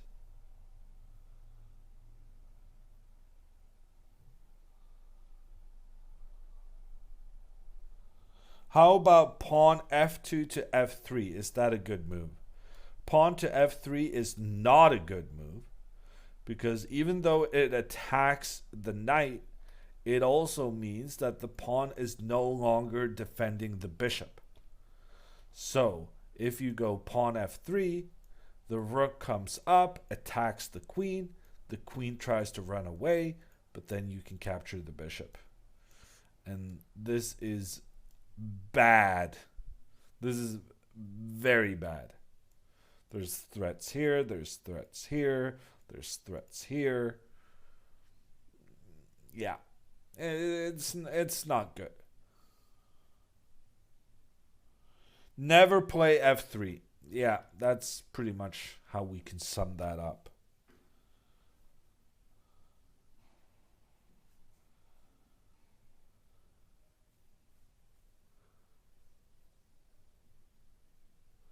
I'm really hoping for pawn to a4. This plan of trying to kick the well-placed black bishop away, I really like that.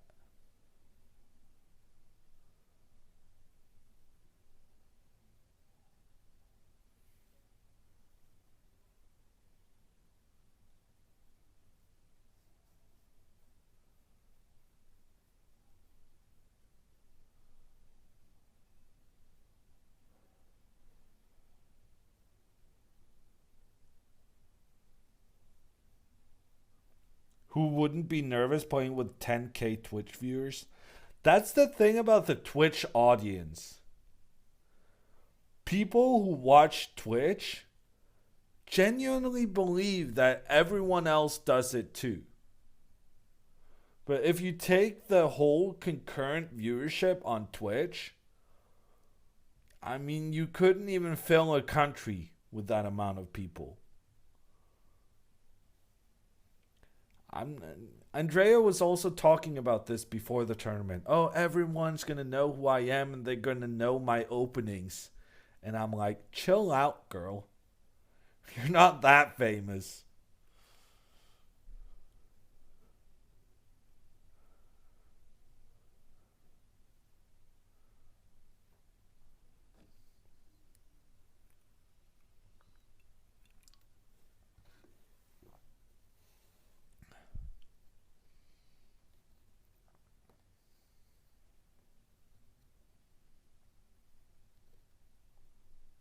I bet we could fill up Luxembourg. Yeah, probably. We got a lot of available real estate in Norway. If you don't mind hills and forests, you guys can come out, hang at my place. Can you show us why rook b1 is bad?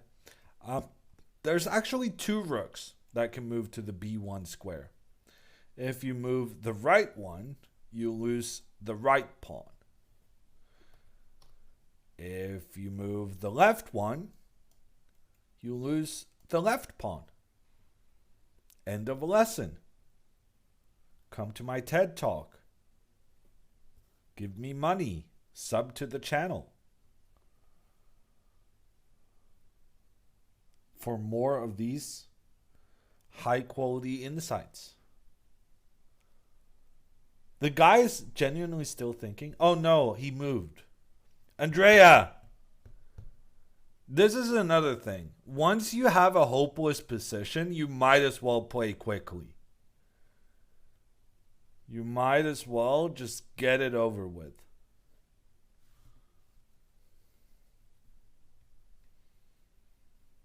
A4. Let's go.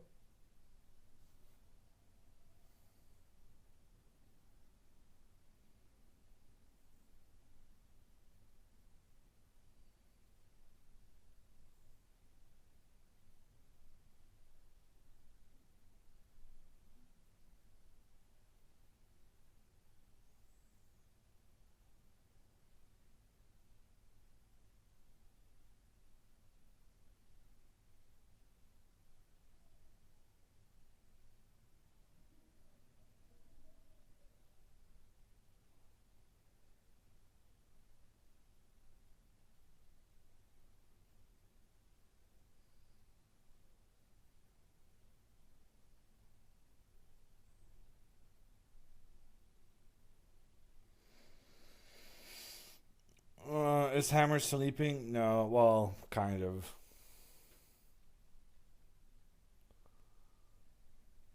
I'm trying to read your chat messages because my setup is so bad. I can't. I need a third monitor to put chat. And on my cell phone, I can only get like 5 of your messages at a time. And my reading pace is, well, not great. Light mode? No, I think I have dark mode, but it doesn't have dark mode on chat. No?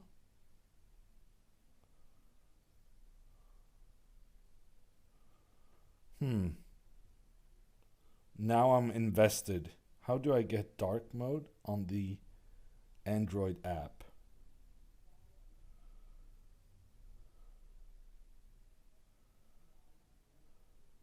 Options. Only chat, only sound. Blah, blah, blah, blah, blah, blah. There's not really a dark mode option.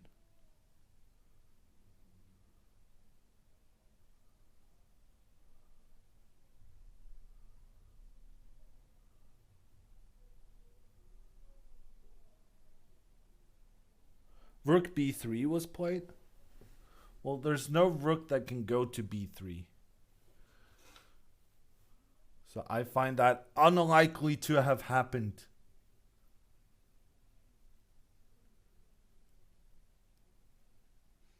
And I can't really figure anything out of this position. Honestly, it's unfair that you guys get to see it properly and I have to look at it weirdly. I think I'm going to show you the kind of stuff I'm working with. This is how I'm seeing it. This is why I'm struggling.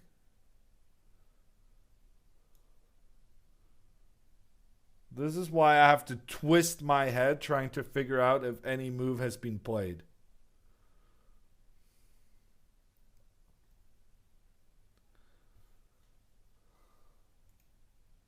But no, for your viewing pleasure, GMHammer figured out how to rotate a mobile camera from a Zoom call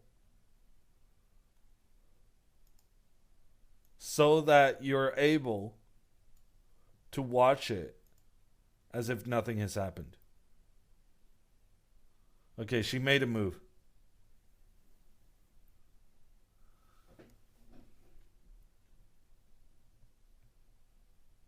I think she played a4. a4, good move. Let's go.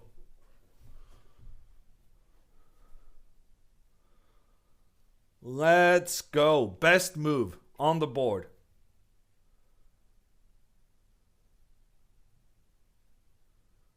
Q, 18-minute think. That would be appreciated. It would be very nice if this German guy could continue his indecisiveness.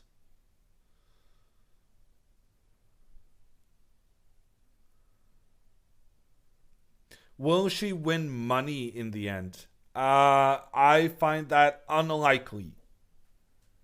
Andrea is ranked like number 70 something out of 140 players. Maybe it's like number 60 or 50. But like, she's not ranked in the top 10. So it's unlikely she will win one of the monetary prizes. But we're just here to get a good experience. What we want to have out of this tournament is for Andrea to be motivated to play another tournament. We want her to have a good time. We want her to feel accomplished. We want her to feel successful. These are the things we're looking for.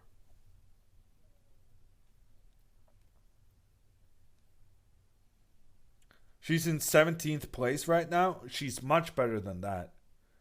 I think she's in shared 9th place. She's been doing incredible.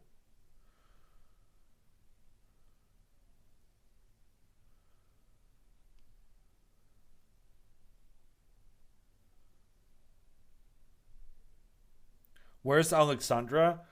I don't know. Working probably. I was asked to take the morning shift.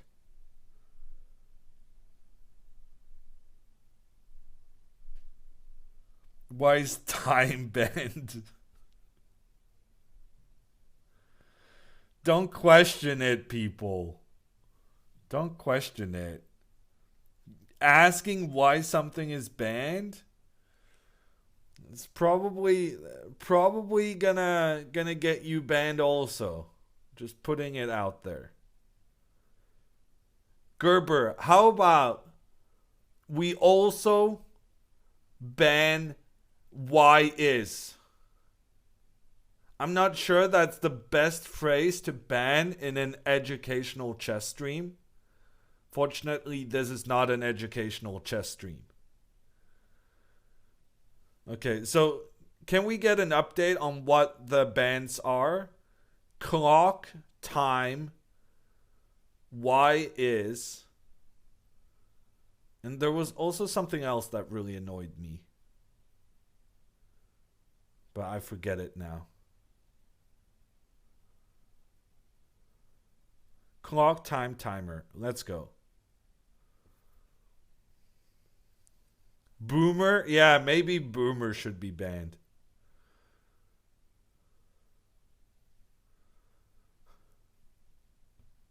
Winning? Well, Andrea took care of that for us already. No one's been writing winning for a couple of hours.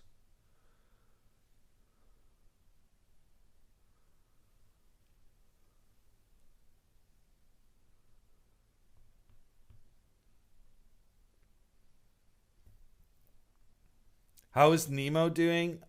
I'm sorry, MapRail, but I don't know. I'm having the real reason for why we're banning all of these words is because the technical aspect has been found severely lacking, and we were unable to set it up to watch both Andrea and Chiyu.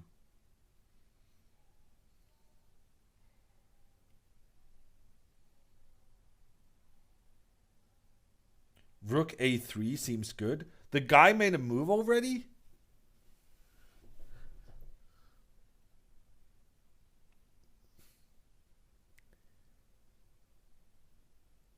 I don't. Did he make a move?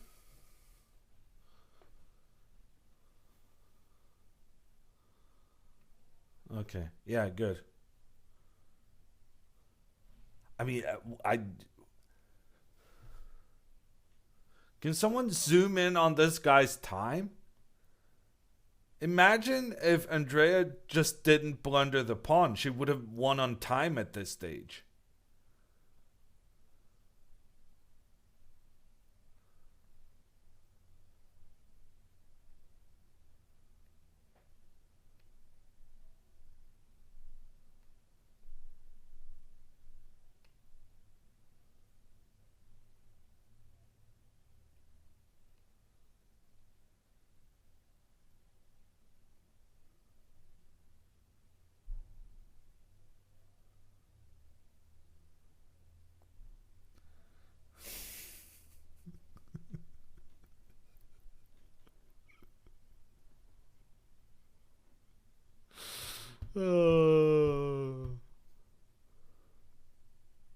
I feel kind of mean to the people coming in asking about the clock times. But at the same time, when you're spelling clock with two K's, you probably got the hint already. You probably did send a message first with the correct spelling. And you probably had an idea that, this streamer was having some problems with the technical layout and that maybe you should, let an old man be an old man.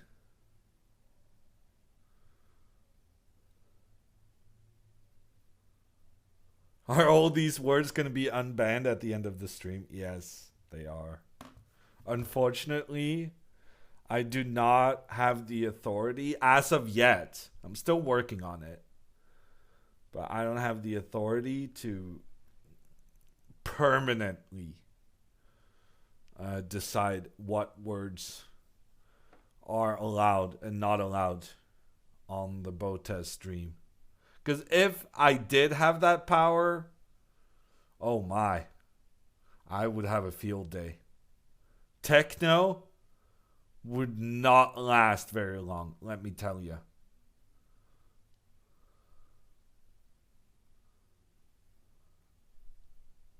One minute per move for him. So every time. Wait, no. 1 minute, 1.5 minute. No, 18 moves. You did the math? 22 minutes, 18 minutes, 16. I don't think you did the math. So the guy gets 30 seconds extra every move he makes. He needs to make another 23 moves before he gets another half hour. in those 23 moves, he's going to get an additional 11 and a half minutes. So whatever time he has now, plus 11 and a half, divided by 23, is the amount of time he has per move per on average.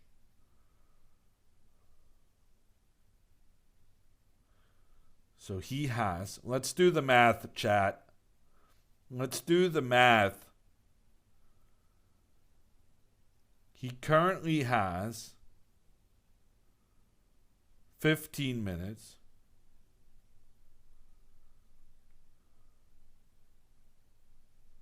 Or just 18 divided by 23 and then plus 30 seconds. Don't you hate it when people who know math come with a lull in your face? Maybe we should ban lull as well.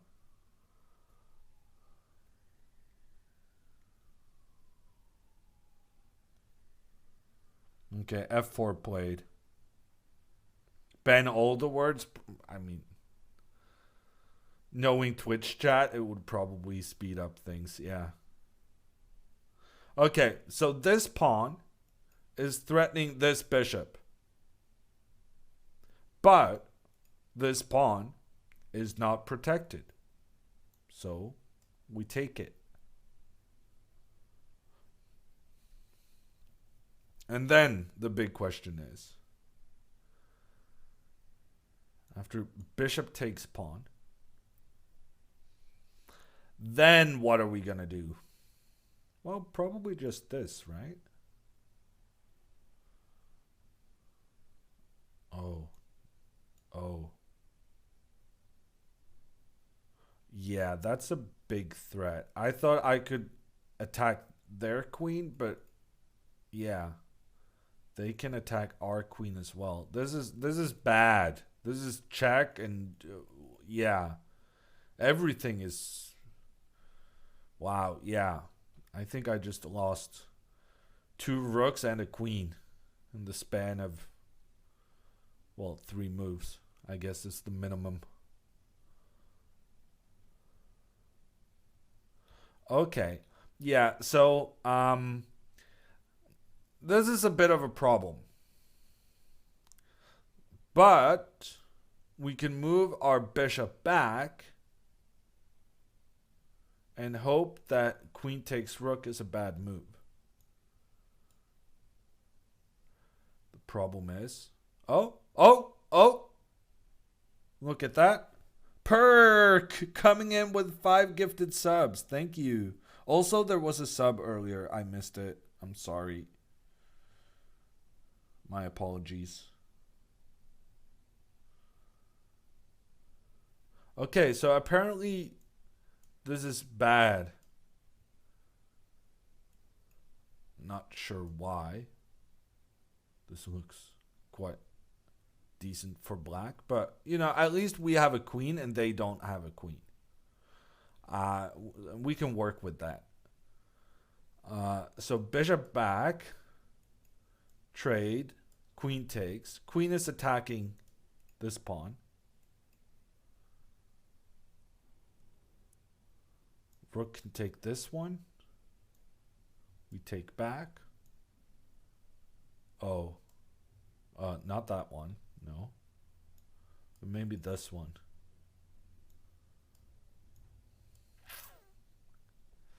The worst thing is they even protect the pawn we were attacking.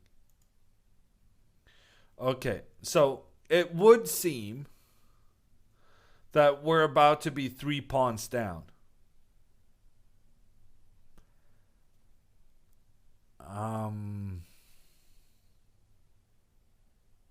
Yeah.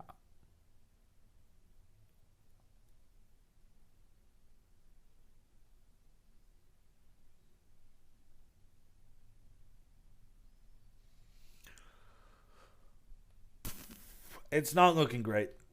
At least the one thing I'm sure of is that we have to take this pawn. Okay, she did not take that pawn. So the one thing I was sure of did not happen. Rook attacks queen. Ooh, great move. Yeah, no. This is much better than what I was thinking. Because now the queen has to step away from the attack on the d4 pawn. This move was obvious. Why didn't you tell me, chat?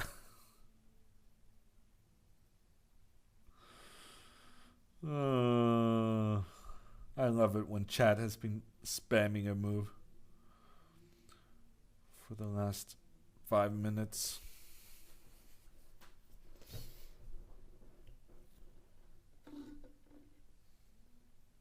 Is rook b1 a banned word too? I mean, we can add it to the list.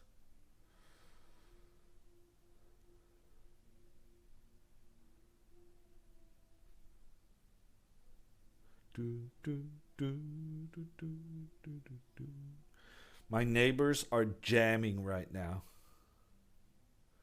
Unbreak my heart. Say you love me again. Okay, so our German friend, did we decide on how many minutes he had per move on average? Because I feel like he spent more than 2 minutes already. This is very nice. She is undefeated. For so long.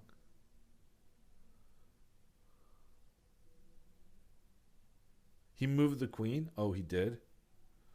Queen c3. Well, we're not going to take the queen. Because if we take the queen, the knight will take back. Our bishop is under attack. Our rook is under attack. And the other bishop is under attack. That is a lot of hurt coming our way in this short frame of time. So, we're going to keep our queen right where it is.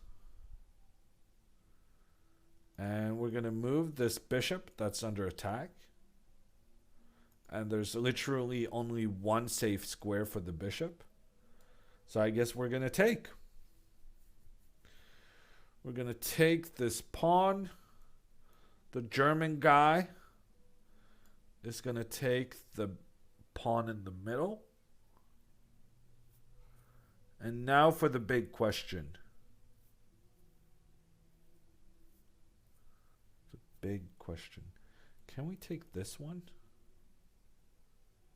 Or do we have to go here? Black has a... Oh, that is not happening. Black has a big threat. 2 of his pieces are pointed against our king. And in particular, the pawn in front of the king. So either we have to completely ignore what's going on here, which I'm inclined to do. Because right now we're down a pawn, we're under pressure. We need to get some activity in our pieces. We need to get on the counteroffensive. And we're not going to get on the offensive by just playing defensive moves.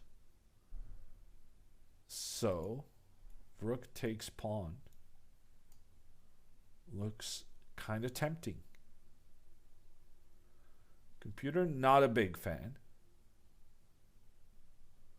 But I don't really see how you're going to punish this.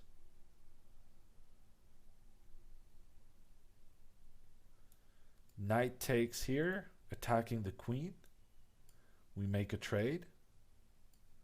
And now, to avoid the bishop pointing in on our king, we're going to move the king. And the position is approximately equal.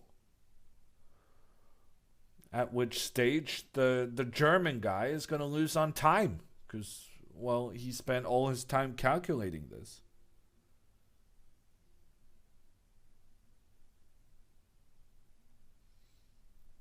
So,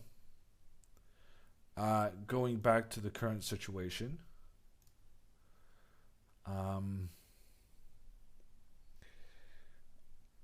Yeah, Andrea needs to make a move. She only has one move. So she kind of needs to Just make that move and see what happens. How long do they get to play this game? They start out with 1.5 hours each. And the average game lasts about 3.5 hours. This is why chess is such a riveting sport. You can just feel the tension as the player has only one good move and then starts thinking for a fourth minute. Very exciting. Like watching paint dry. Well, at least when you're watching paint dry, you can listen to music. But that is banned when you're playing chess. So, arguably more boring than that.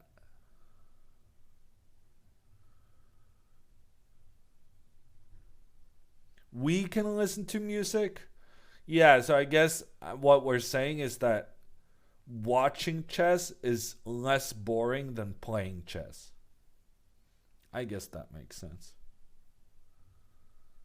Paint dries faster? Maybe.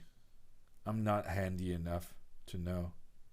I'm pretty sure there's been like several YouTubers and Twitch streamers who watched paint dry. Just, for laughs. We could probably have a paint drying stream on the BotezLive channel. It would probably have significant viewership.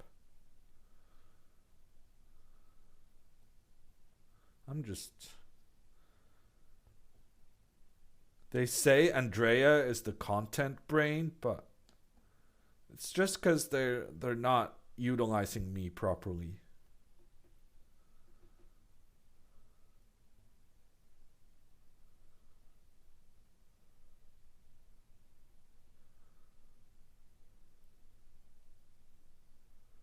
What words would be banned whilst watching paint dry? Well, seeing as how I came up with the idea, they could probably buy me a third monitor and help me install it so that my technical problems disappeared. And then we wouldn't have to ban any words because then I wouldn't be grumpy anymore. It seems far-fetched, but there could be such a future. What is she possibly thinking about? I don't know.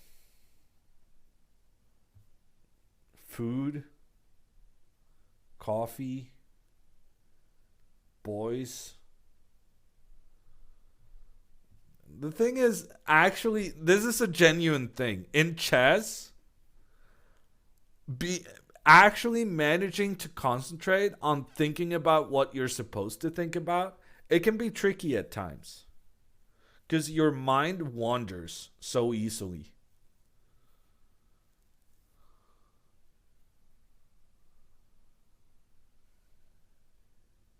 When any monitor you can get, one for 50. Yeah, but I tried to connect my third monitor and it didn't work. And I don't understand why it didn't work. And I'm thinking, do you have to have a special graphics card to have a third monitor? You don't have to have that, right? And I think I have two HDMI ports and one or two of the other thing, display port. I don't know. I guess what I'm saying is that I failed to install my third monitor. And it made me sad. What graphics card do you have? I don't even know. I think it's a 260.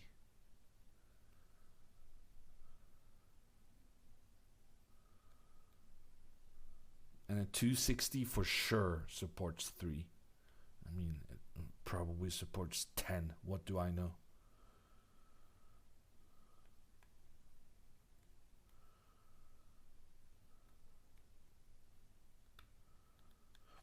What's Andrea's opponent's rating?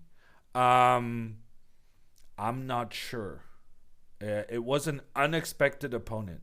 We thought Andrea was going to get this guy who was 2100 rated USCF, but he had no FIDE rating.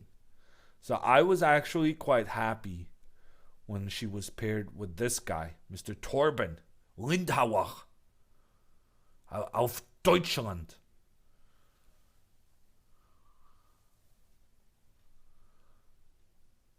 It's a very German name. Maybe not the Tor part, but the Hauer. That's so German.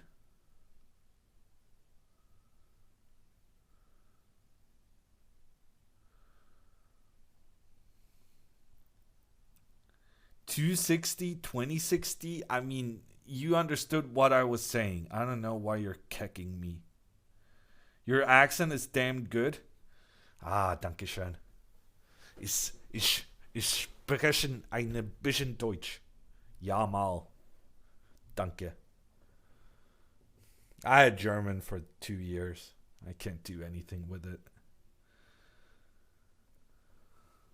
There is a 260 though? Oh. Well, I don't have that. Is she okay? I mean, mentally or what? Is she okay is a very general question. I would say on general terms, no. In this position, no. In the tournament, yes. It depends on your kind of what area.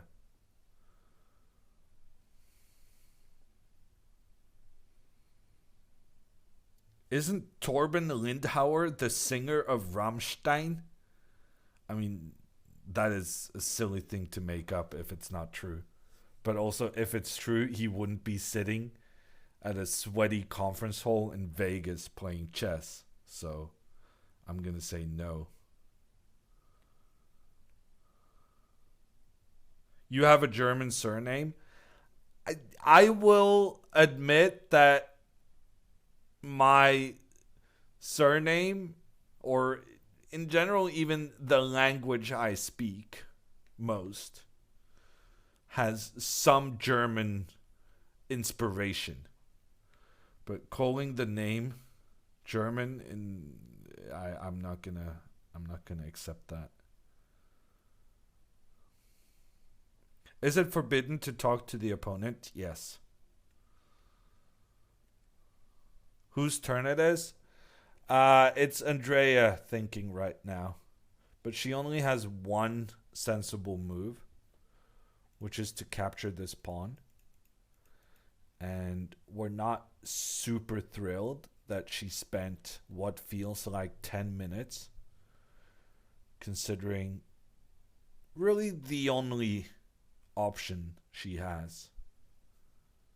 I guess maybe, wow, if she's a genius, maybe something like this. And then trade, take back with a pawn.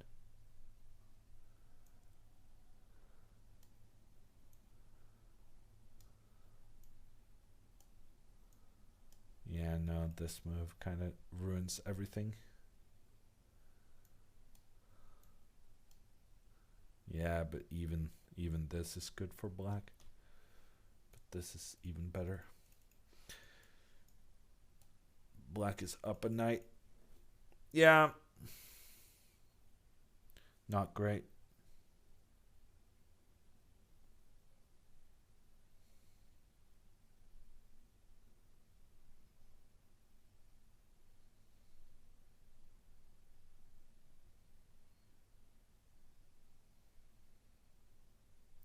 Are you allowed to pull faces at your opponent while they're thinking?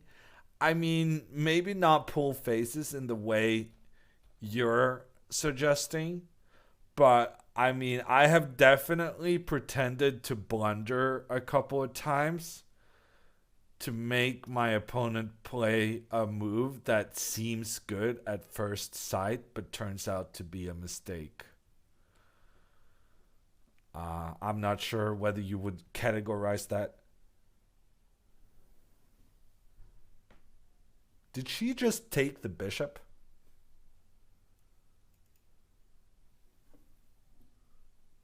She did.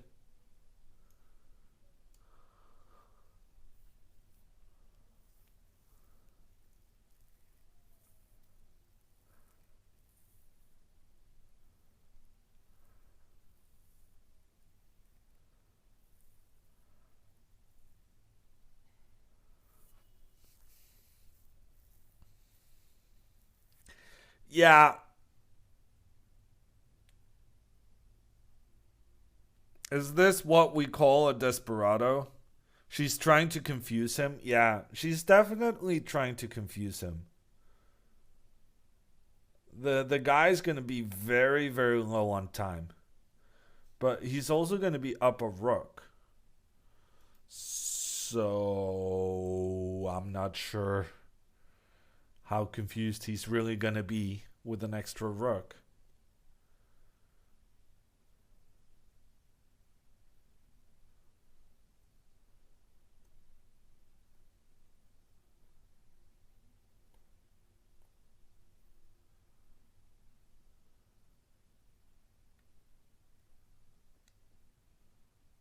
Why didn't she just do bishop takes f4? Well, I'm sure she was concerned that bishop takes f4, then black's bishop comes in. But like, even though it's going to be a bit scary pointing down on the white king, I feel like here at least you got your rook into the attack, and maybe you had some hopes. Maybe even this move. I don't know. I mean, I don't like white's position.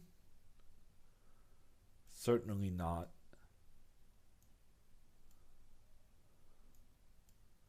But, you know, if you could get like this rook endgame down a pawn, but with some counter threats. I mean, you could save this. There are worlds in which you could save this. Now I'm not sure. Because like pawn takes, bishop takes pawn, queen exchange, knight c3.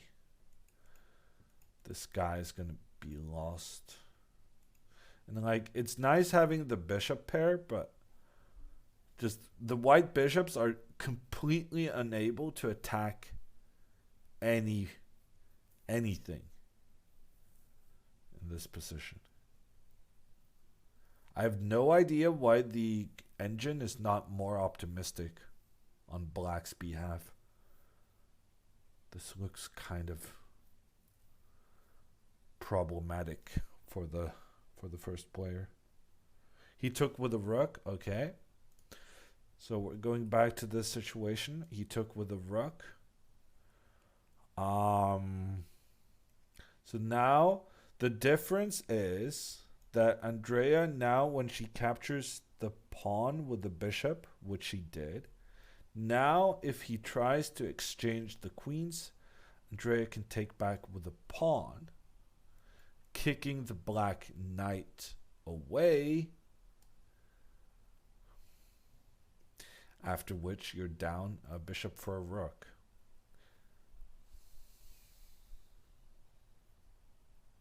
I mean, bigger miracles have happened.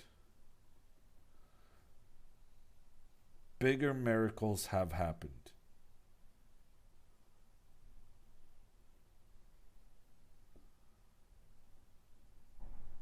The guy still has 14 minutes left.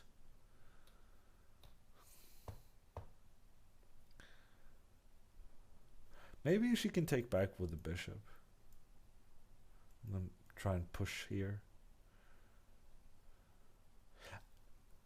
Chat, at least she's not a pawn down anymore. You know? There's that. What did he do? I think he traded, and she took back with the bishop. Rook c8. Oh. Okay, rook c8.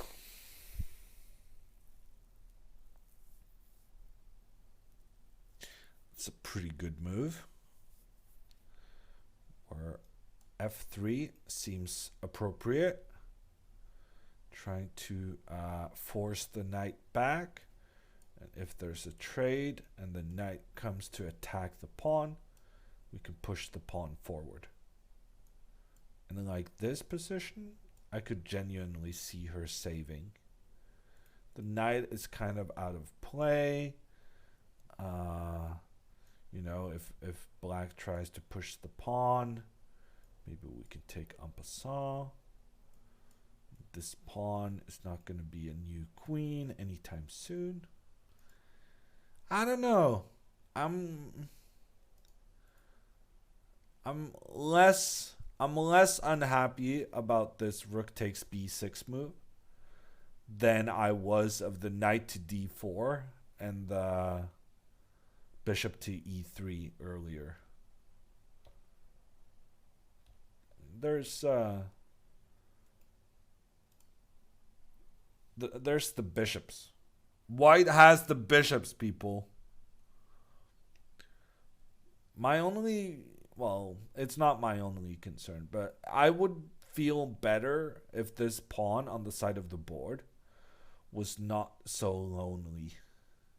It would be very nice if this pawn could get a buddy. But yeah, that isn't really happening.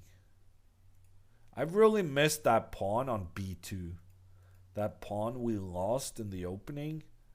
If we could have that pawn back, white would be okay-ish. Like, there's like a missing link here. If we could just have 3 pawns protecting each other on the queen side, we might be good.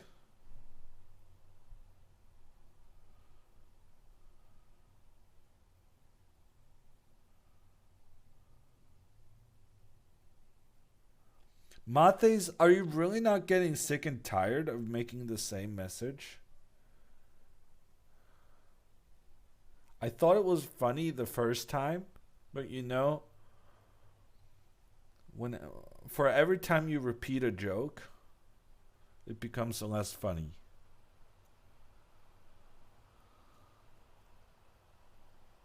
That being said, you should all check out the comedian Alan Cochrane and his Beyond Edinburgh set, which I listened to a couple of days ago because there's a real estate joke there I find very funny. But he also does one on like comedy structure and repetition.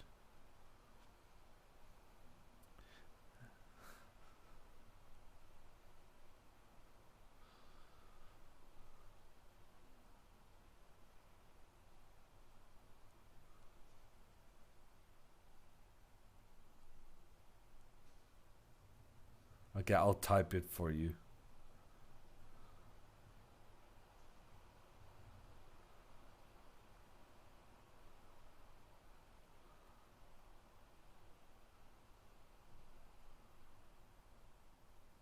How do you enjoy doing this type of commentary, favoring one player versus normal commentary for a tournament? He doesn't know. He doesn't know.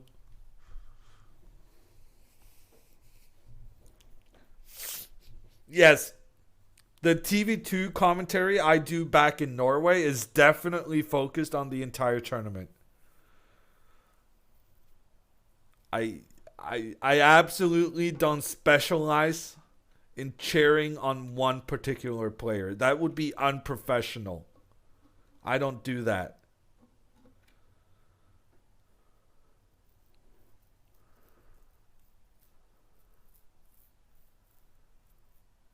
Carlsen makes a mistake. I go, let's move on to one of the other games.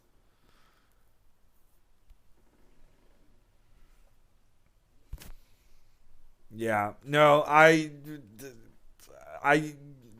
I would love to have something to compare this commentary with. But I actually I do have a real opinion on this matter. I will not be joking away the whole theme.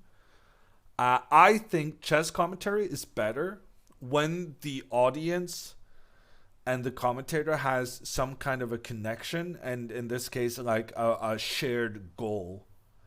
I think the commentary we do on Magnus's games is easier because it's very clear that everyone hopes Magnus is going to win, as opposed to commentary where you're kind of just looking at every single game, catching small snippets. Some of the advantages is that you get to watch the entire game. You don't have to switch between games all the time. And I think the proof of concept for this Norwegian television success, where we are only following Magnus's games, I think the proof that this is the best way of doing things is actually Hikaru, because Hikaru did commentary on whatever he was playing in with tremendous success, even when Hikaru wasn't there to commentate himself, like when he was playing over the board tournaments or when he was playing in the Champions Chess Tour. His streams were still enormously popular. And I think part of the reason for why is because it's a shared community with a shared goal. And I think it makes for better broadcasts. She moved, F3's played. F3, good move. This is the move we wanted.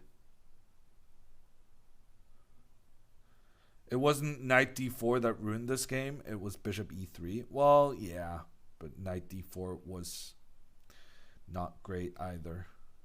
Never play f3 except when it's good. That's the problem with chess rules. There's always some exceptions. The key to chess is just understanding when the common rules of thumb don't apply. It's that easy, people.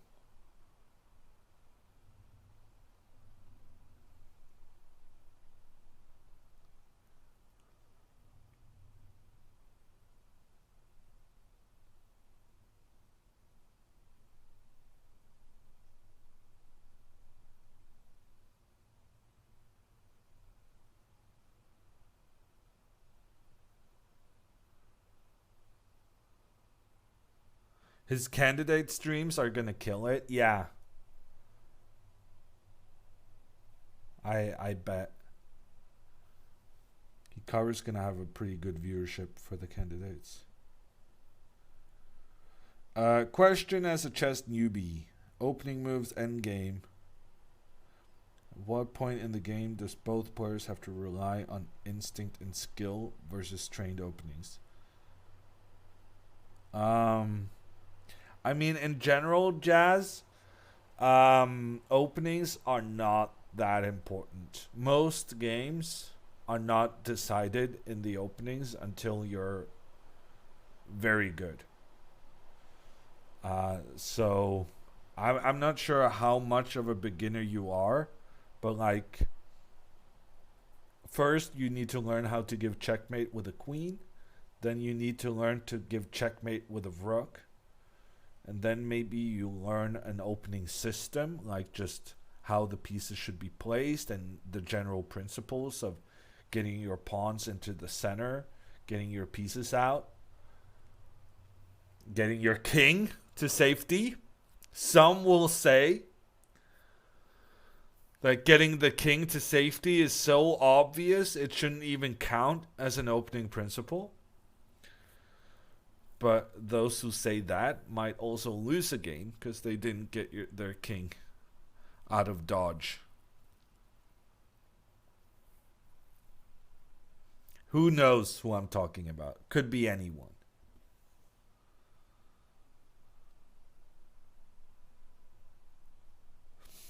How to checkmate with two bishops? It's very easy. Just put the bishops next to each other and start kind of limiting the opponent's king. Two bishops next to each other are just so powerful on an open board. The two bishop checkmate is super easy. Anyone can learn it in 10 minutes. Two bishop ladder. Yeah, ladder I guess is a nice way of saying it. You take it one step at a time. Try to just decrease the mobility the opponent has one step at a time. Okay, so the knight has been retreated. I guess now we go a5.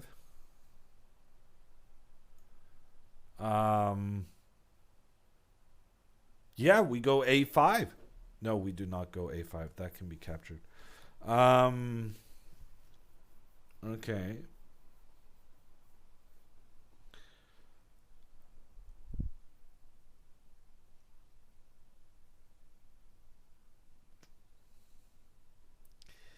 Yeah. It's not a good position for white.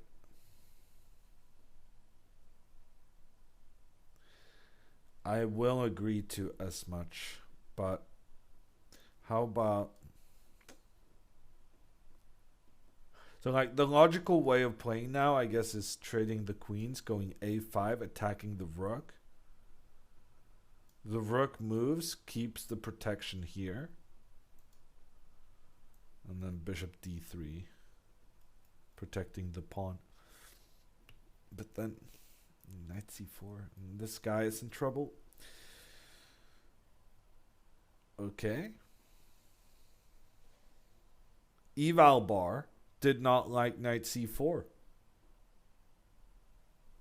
Why the heck not? What is going on here?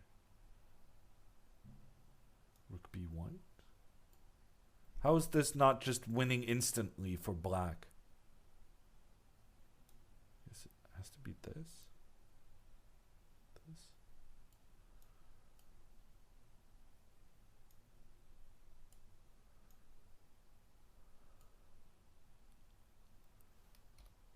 Rook b5. Wow. Wow, sir. I mean, boom. And with the bishops, like the guy retreats, the rook comes up, attacking the pawns. The pawn tries to run. We take one of the guys, continues running on the side of the board. Then we start pushing to get a new queen. I mean, we found a variation where white can be okay. That's quite sensational. We're going to go back to the current position. And we're going to see what happens. Did Andrea make her move?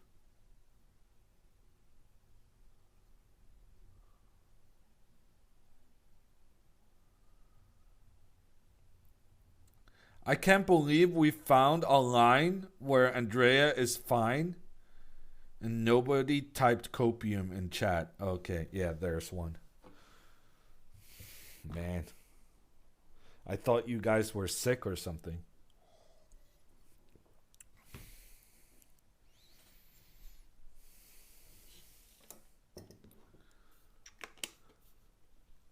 Andrea sees the line? What makes you say that? What is copium? A fellow boomer in chat. Greetings.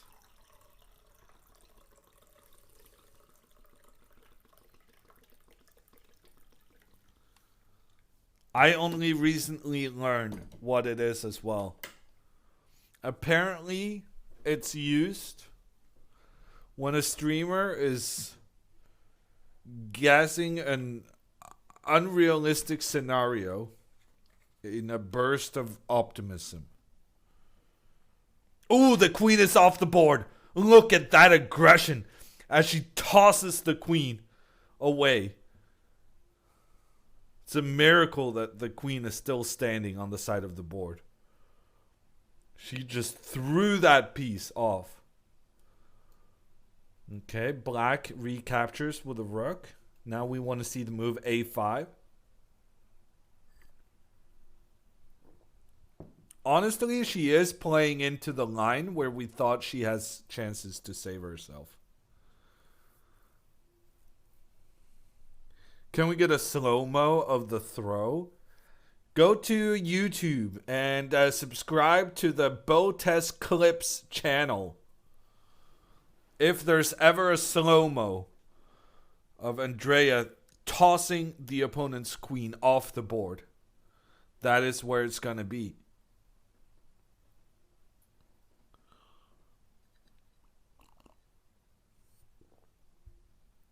Somebody, mods, post the link to the YouTube channel.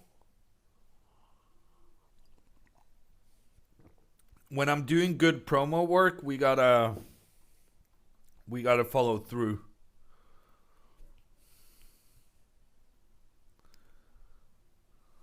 Thank you, Gerber. Oh, I just realized. Oh no.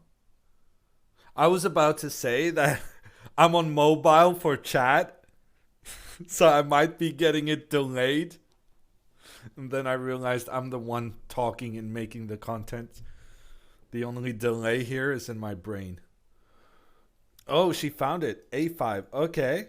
So far, so good. She's attacking the rook. The rook only has one square to move. And the guy is still going to take a minute. Because we've gotten to know Herr Torben Lindhauer auf Deutschland. And we know he always takes his time. No matter whether his rook only has one place to go.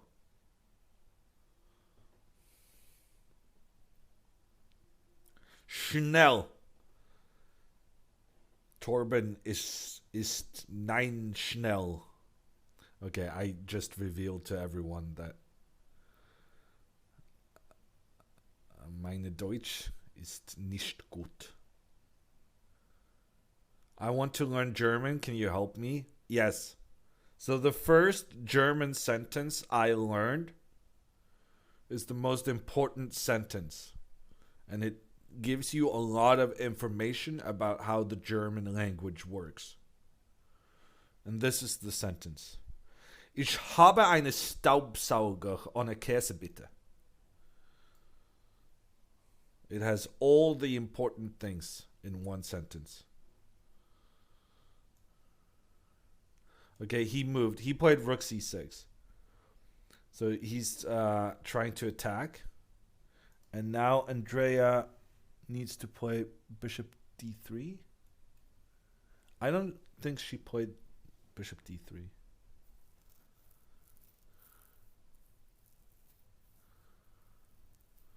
Rook e1. Okay. Rook e1. Well, she's trying to be tricky. So now, if the guy captures the pawn on c2, now Andrea can go with the bishop, attack the rook. And if the rook attacks the bishop, Andrea can capture the knight and threaten checkmate. And if pawn goes here, two bishops are under attack. But it's a draw because you can go here. Okay.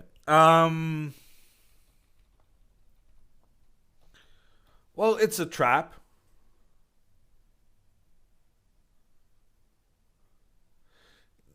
It's not the most. It's not the most discreet trap. When you leave a pawn completely abandoned, the opponent does have a tendency of asking themselves, I wonder why she did that. For traps like these to work, you often do want to add a hint of nuance. But Andrea has gone in a different direction. It's not bad at all, to be fair. Because now she's going to go bishop d3 next move, and she's going to try to get her rook into e7. And frankly, if she's successful, if like the opponent now plays... what's a dumb move that might actually happen? g6 maybe? g6, bishop d3. If the opponent plays like this, then Andrea is very close to getting her rook to e7. And frankly, I kind of think it's the best position she's had in 2 hours. And if the opponent tries to use the king to stop it, then the bishop comes in, gives the check. And, well, you can try and get the rook in.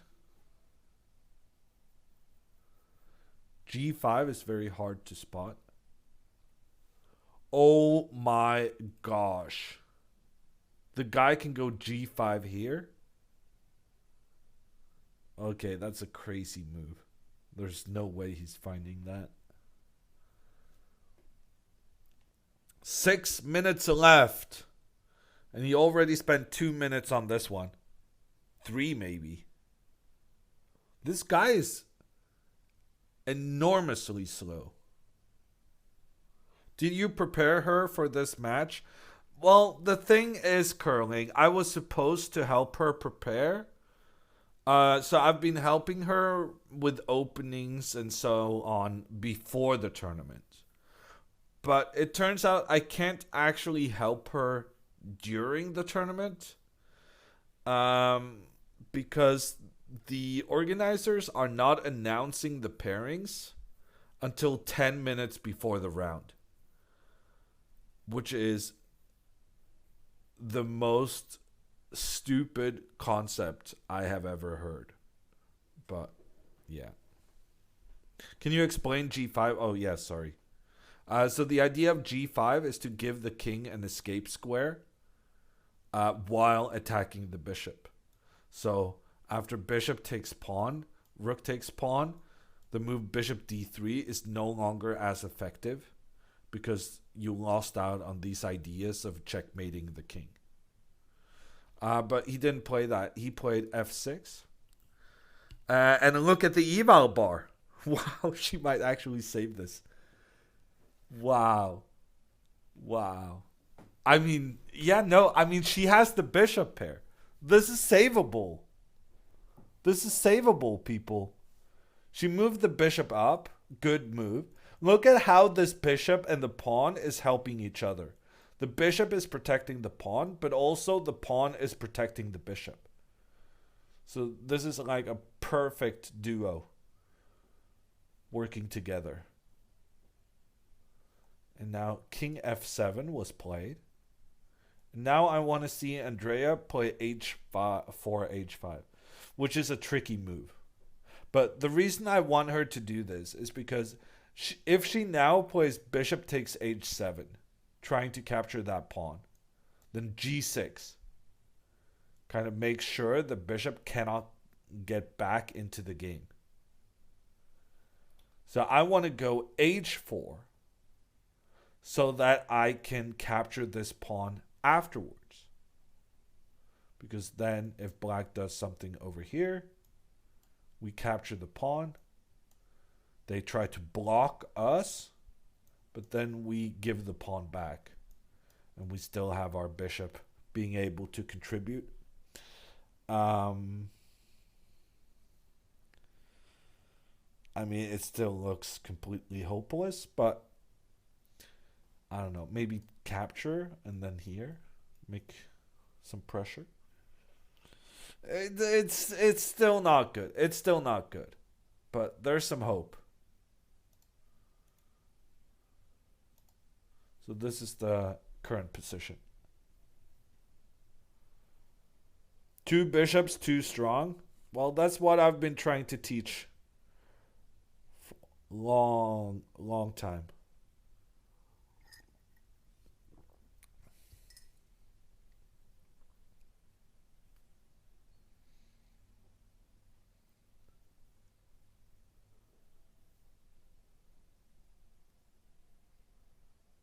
There's a saying for that bishop and pawn combo in Russian. Wow.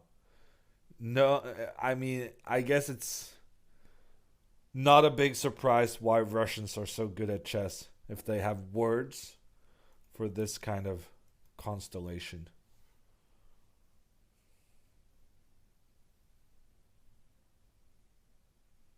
What about rook b1? Ooh, rook b1. I like it. Rook b1. I like it a lot. Look at that threat against the pawn. The only way to save it is to push forward, but then we capture. And then we get rid of our isolated pawn on the side of the board. Rook b1 is a great move. Wow. Yeah, no. I my one concern in this position has been the safety of this pawn on a5. If we were to get it exchanged, that would be a massive W. Yeah, no, rook b1, she can actually save the game.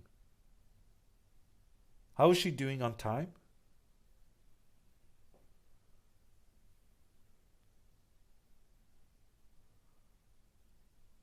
Overdose?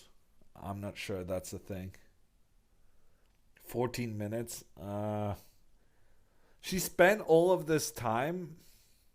Well, I guess she spent it okay. That sacrifice with the rook for the bishop, that was kind of inspired. It's a very interesting attempt at making black's life a little bit more difficult. Rook b1 is not that tough to spot. No, it's not. The only thing that's tough about it is that not long ago she went with a rook to e1. So it feels kind of weird moving that rook for a second time in two moves. That's the only problem with the move. The knight is covering though, yeah. But the thing is, this knight is under attack from the bishop. So if black now just does nothing, we will capture the knight. And then we will capture the pawn, say check. And then we will capture another pawn. And look at the bar. Like, this is a winning position for white. Because you captured two pawns. And this pawn is very close to becoming a new queen. And it has some support from the bishop. And the king can get into the game no problem. The black king is blocked off along the 7th rank. Like, she has serious chances here. But she needs to make a move.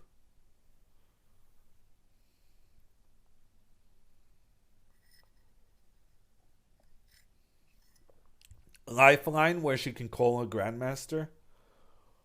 Mm, I want to make. I want to have. I want to come up with a way to make chess more luck based.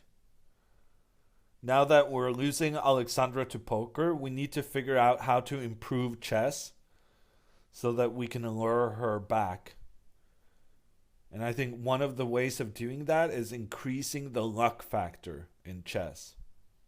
I'm not sure calling a grandmaster is the right way to do that, but I feel like there must be something. Dice rolls for captures? Yes, that's the kind of thing I'm thinking about, Loached. Finally, a chess patch? It's been in the works for some time, Sila. Pay to win chess? As long as I'm making money, John. Fog of War would be dope. There's already Fog of War chess, no? I don't think that's enough luck factor. You can play Fog of War on chess.com. If you didn't know that, you should check it out. That's why bridge is superior to chess. Um, but bridge is for old people. Like, chess is better than bridge by default because it's an old people's game. It's the one thing in which chess has the superior reputation. I don't think there's not a lot of games that have a worse rep than chess, but bridge just might be it.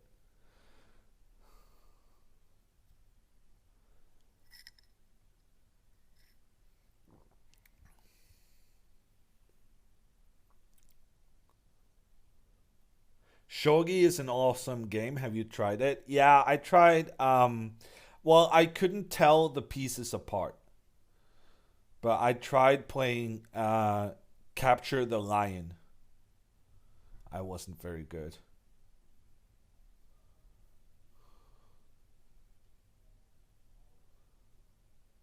You know, bridge is down bad when chess players say it's for old people. Hey, John. Well, actually, when I go to Sweden to play chess, you really notice how almost everyone at the tournament is just massively old. So Sweden has a real age problem, I think.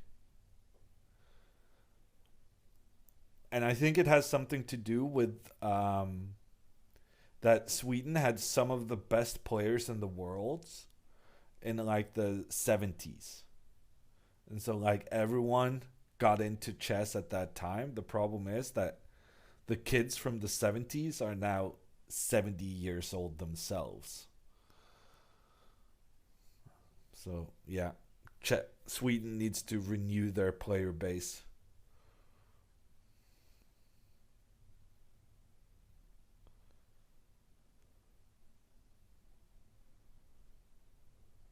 What is massively old? Like 60, 70. I'm sorry, I probably should have declined to specify, but how many 60 and 70-year olds are on Twitch anyway?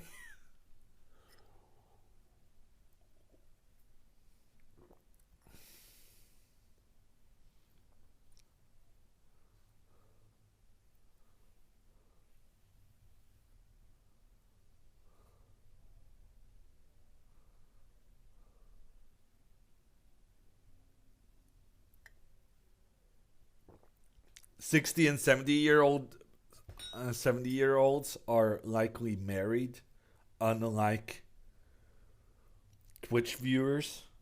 Wow, it's a big statement from Jason.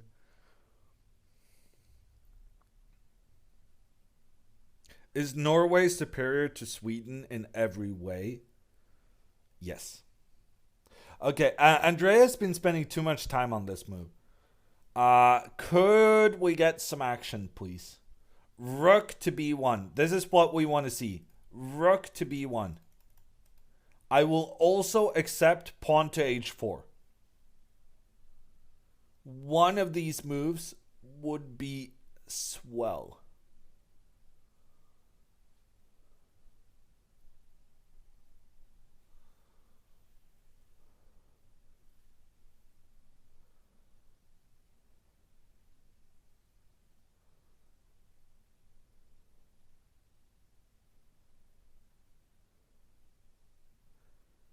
Okay, no one reacting to my use of the word swell. Okay. I was just checking if it was still okay. Apparently it was.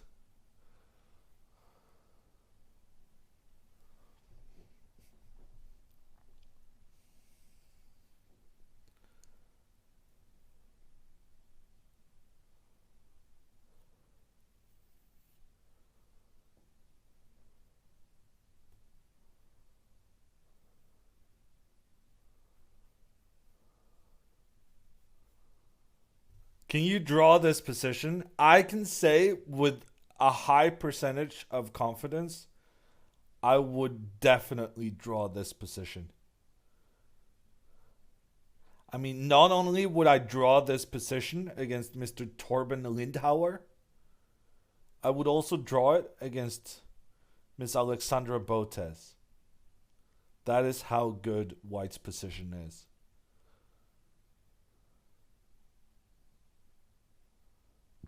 But Andrea needs to make a decision here. She's getting very low on time. On the other hand, both players being low on time kind of favors the one in trouble. And the more time Andrea uses, the more time Torben will think that, is acceptable to spend. The only thing that's very bad is if the German guy realizes that he needs to speed up and Andrea doesn't get the memo. If there's a memo, it's important that both players get it.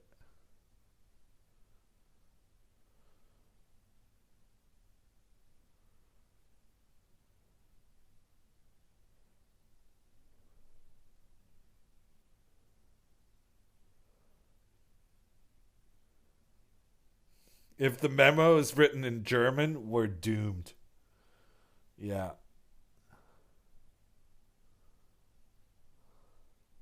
Well, so much for Americans and their second language skills.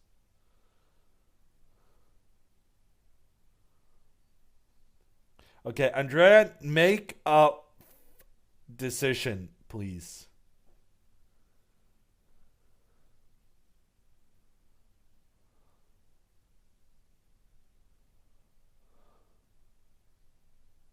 She might think she's lost. No, I think she realizes this is the best position she's had in ages. Otherwise, she wouldn't have sacrificed the rook to begin with.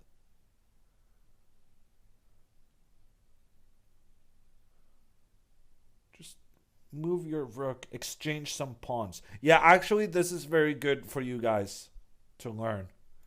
When you're down on material, which Andrea is now, she's down a bishop for a rook. When you're down on material, you always want to exchange pawns. The fewer pawns, the better your chances of survival. And that's one of the reasons that this rook b1 move is so good. Sorry, misclick.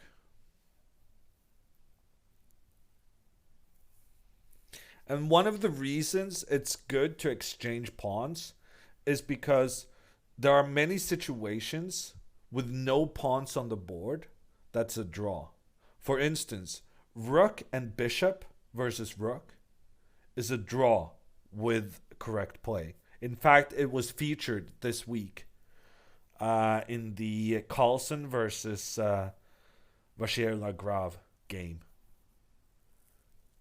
So the fewer the pawns, the more often you have situations where you can sacrifice one of your last pieces to remove your opponent's last chance of getting a queen. Because if you think about it, how is it you win chess games? Do you win chess games having a rook more than the opponent having a bishop? No. You win because your rook is very helpful in getting you a new queen. So like when people resign because they're down a piece, it's not because that single piece is going to be able to checkmate your king. It's because that piece is going to be so helpful in getting a new queen. And when the opponent has an extra queen, well, then you're screwed.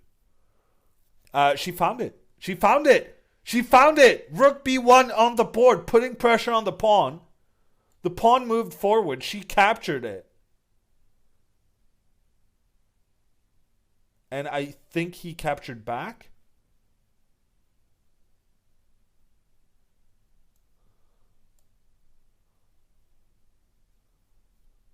Wow. Happened like 5 minutes ago? No. 3 moves behind? I'm not. Well, I was telling an important story on how you guys could improve as chess players. I will not apologize. Hammers on mobile, a bit delayed. Yeah. Thank you. Thank you for explaining. Okay. if you guys are complaining, I'm going to turn off chat and I'm going to watch the game instead. See how you like that. I'm going to be up to date on all the moves, but I'm just not going to completely ignore your comments. Let's see how you like that. Oh, actually, there's a ton of moves. Oh, yeah, she played Rook A1. Another great move. She's going to save it. Wow, she's legit going to save it. Wow. Okay, maybe I should get my iPad so that I can no, that's okay. I'll just pay attention to chat and you guys tell me when moves are made. It was probably your fault. It was probably you guys not telling me that moves were being made.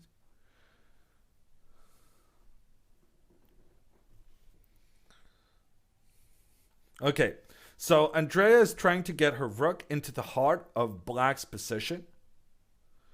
The rook will be attacking the king, the pawn, and the pawn.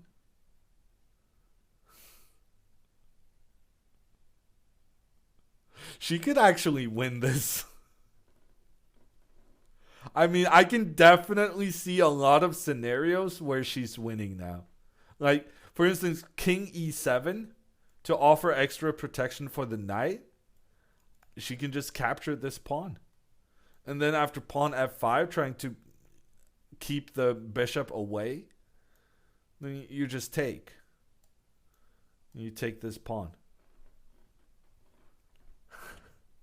She might legitimately save this. I mean, imagine if she just doesn't give away her position in the opening. The tenacity she's shown has been great. But it just feels like the mistakes she made initially were just so unnecessary. Just stop making those silly mistakes and show this tenacity in an equal position instead of a losing one. She might get a top placement. Is bishop d2 a threat? Wow! Wow! Bishop d2 is a threat. She's getting the rook back. But honestly, at this point, I'm not even sure I want the rook. Like, for instance, king e7, the move I suggested. Like, if she goes bishop d2, yes, she does trap the rook. But then on the other hand, like, the opponent gets an extra pawn and she loses the bishop pair. And the rook is really powerful along the second rank. And black's king is more centralized. Like, legitimately, I wouldn't want to win this rook. I would rather capture a pawn. This is how good the bishops are. I don't want to give them away.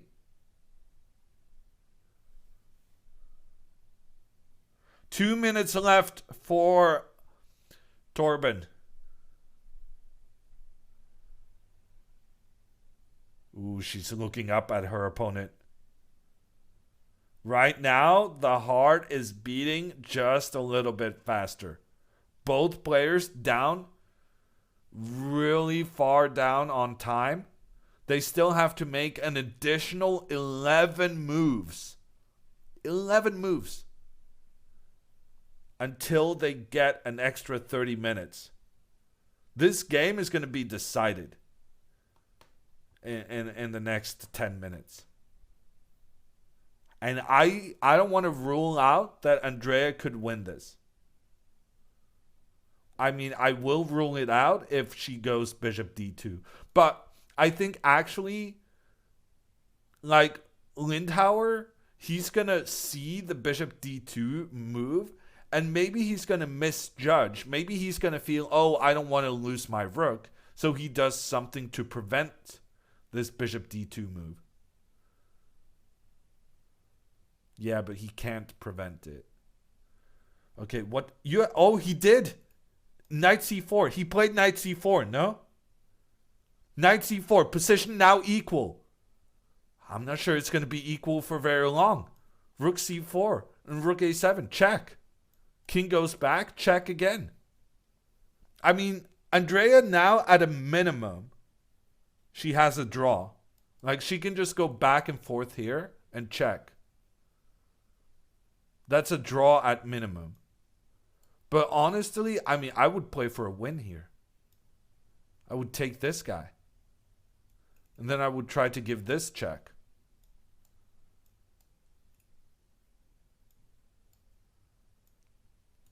Capture here, attack here. I don't know. Okay, computer didn't really like it. But like, yeah, she can definitely get a draw. And she has played this rook a7 move. She can definitely get a draw. But can she get a win? Okay, king goes back. She can give another check.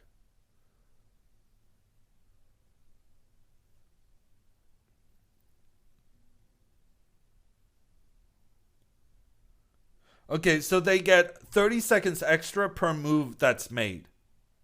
So even when she thinks her way down to just seconds on the clock, she always gets an additional 30. So she shouldn't be losing on time.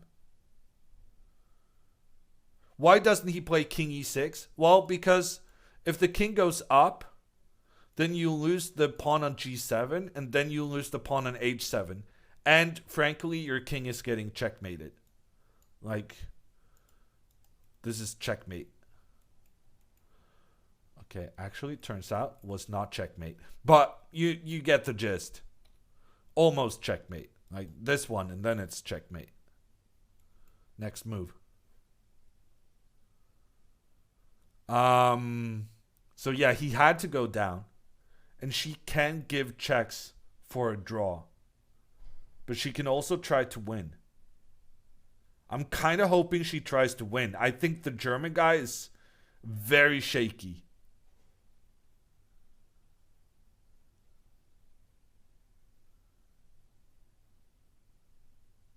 Who wants Andrea to go for the win and who thinks she should make the draw? Let's get a quick poll running.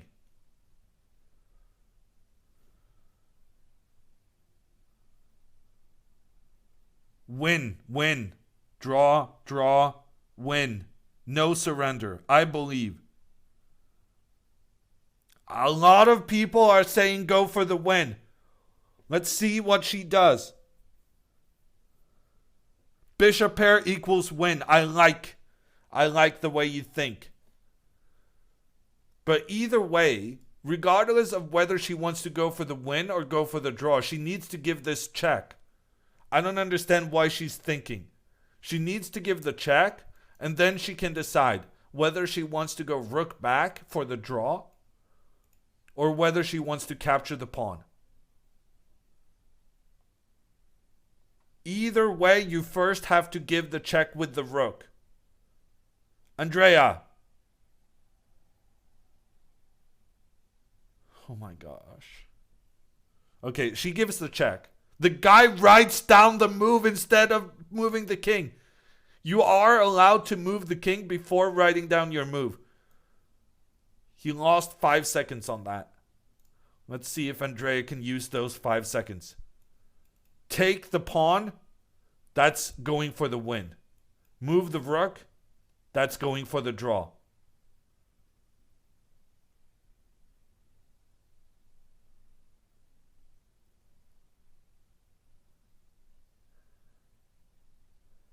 I genuinely think she should go for the win. But she has no more time. She has no time. She went for the check. It's fine. It's fine. She's just building up her clock. Also, she's provoking the opponent to go with the king up. Maybe he realizes that, okay, it's about to be a draw. I need to avoid a draw. And then he goes into a situation that's just completely hopeless. I like this check. Because it's provoking black into making a big mistake. And even if he doesn't make the big mistake, even if he goes with the king back, you can still do this afterwards. You still have one more attempt at doing this. Okay, big moment. The king goes back. Oh, and they agree to a draw. Okay. Andrea, happy after a massively failed opening. She's happy to secure half a point against a higher rated opponent. She showed great tenacity, sacrificing her rook for a very important black bishop. Then she utilized the power of the bishop pair in conjunction with getting her rook into an active position. And she salvages a draw in good fashion. Some may even say she could have gone for the win. The computer didn't really like it. Like, the computer says that if she takes the pawn on h7, okay, the computer says it's okay. Says it's fine. Says it's still equal. She could have tried it. But considering the opening, it was a big success just to get half a point. She should have gone for the win. He was shook. Maybe, but she was still down on material though. It was a tricky decision, but what often happens is that you think about what had happened previously in the game, and you kind of decide, I'm happy to just make a draw. Also, it's good for her to get an extra break before the next game.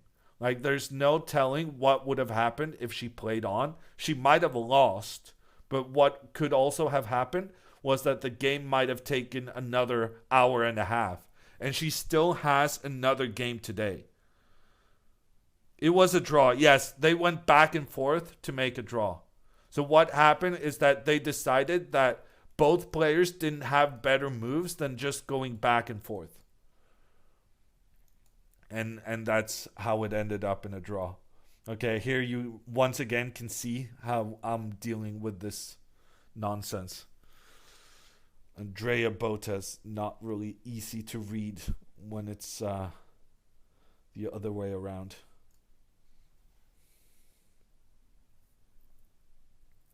Can you play out a win? Yeah, I guess bishop takes pawn. Okay,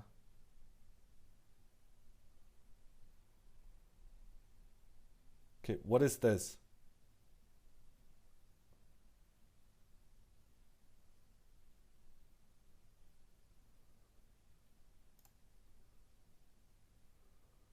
Okay, foot stream. We have a foot stream chat. Not sure what's gonna happen now. I'm getting ready to turn off the camera. Oh, she's talking. I don't get the sound. I'm not getting the sound out to the people. Shush, shush, shush. I'm not reading you right now. The wrong Zoom call? No, okay, now we can hear Hammer? me. Yeah, I'm here. Can you hear me? Oh, okay, I was worried I was on Nemo's stream. No. Hello. The draw was good, but the game was not good. I'm a little bit disappointed myself, but I was so sleepy. I wasn't playing my best. Yeah, no, you were definitely yawning quite a bit. I was like, I don't know why I felt so asleep all the game. I didn't wake up until I realized that I had blundered a pawn with the queen fork. And it was terrible because I played theory and the knight e5 was really good, but somehow, and I was sure, okay, was knight from b3 to d5, d4 a bad move? Yeah, it was really bad. I was sure that was like a fantastic idea, but yeah, I guess that I didn't see the queen fork and I saw the checks. No, but you're blocking the d file so that you can't attack the isolated pawn as easily. Oh. So I should have just played like bishop e2 or bishop d3. Yeah. I thought of those for the longest time, and then I thought knight d4 was really good. because I thought it was important for me to get his pawn in the center, and I thought with the pawn in the center and the bishop pair, it'd be really solid. But of course, I think I just missed the tactic, and I missed queen b4 check. Yeah, amongst other things. I mean, also you're opening the e file before you got your king to safety. I see. So Yeah. you kind of made it easier for him to play with the isolated pawn, and you made it easier for him to kind of attack you. I see. Yeah, I felt so confident once I played that. Once I knew that he played a bad line, I was like, surely I won't mess this up. Yeah. Yeah. No, I was very I impressed with your opening. Well, until I played that stupid. After that move, after I blundered the pawn, did I make any more mistakes? No. And like I know he had. I think what he should have done, and I was calculating, is he should have sacked his rook for my bishop. But was rook b1 the correct move? Rook b1 was excellent. Okay, I calculated for a very long time because there was a lot of ideas, but I knew that like the best choice for him was to sack the exchange. But I guess that was also going to be drawish. But there was like maybe more fighting chances because I would have had those doubled pawns, and it would have been knight and rook versus rook and bishop. But okay, at least I played the ending correctly. Yeah, no, you played it very well. I was saying to chat that imagine if you just show this tenacity, but don't give away your position in the opening. I know. I don't know. I literally could not keep myself, and then I just couldn't focus. And it was mainly just because like for me to start focusing on my games, I can't start getting into it until like there's things to calculate. And since I had known like memorized the first 10 moves, I just felt really comfortable, and like I was like, sure, this is. I knew I had a better position, and then I just couldn't get myself to focus, and then I played silly knight d4. Yeah. Yeah. I feel like you're playing a bit too quickly in the opening.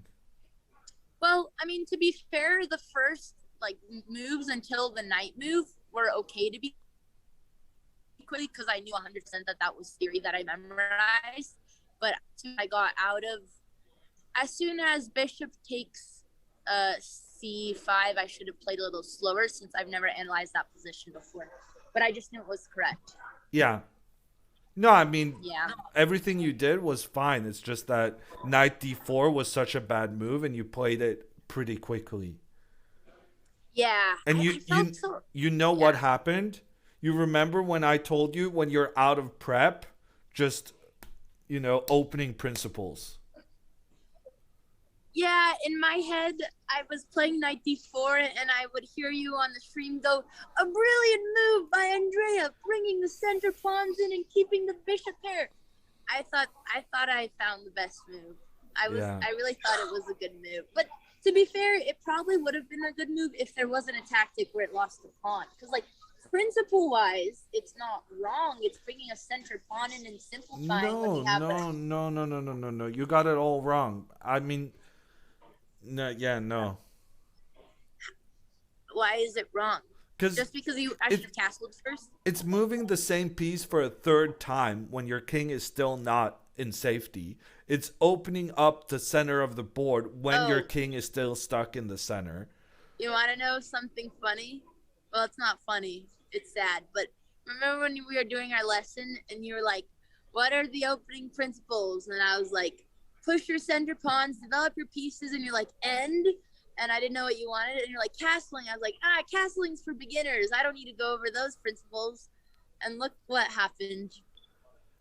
Oh, yeah, I completely forgot about that conversation.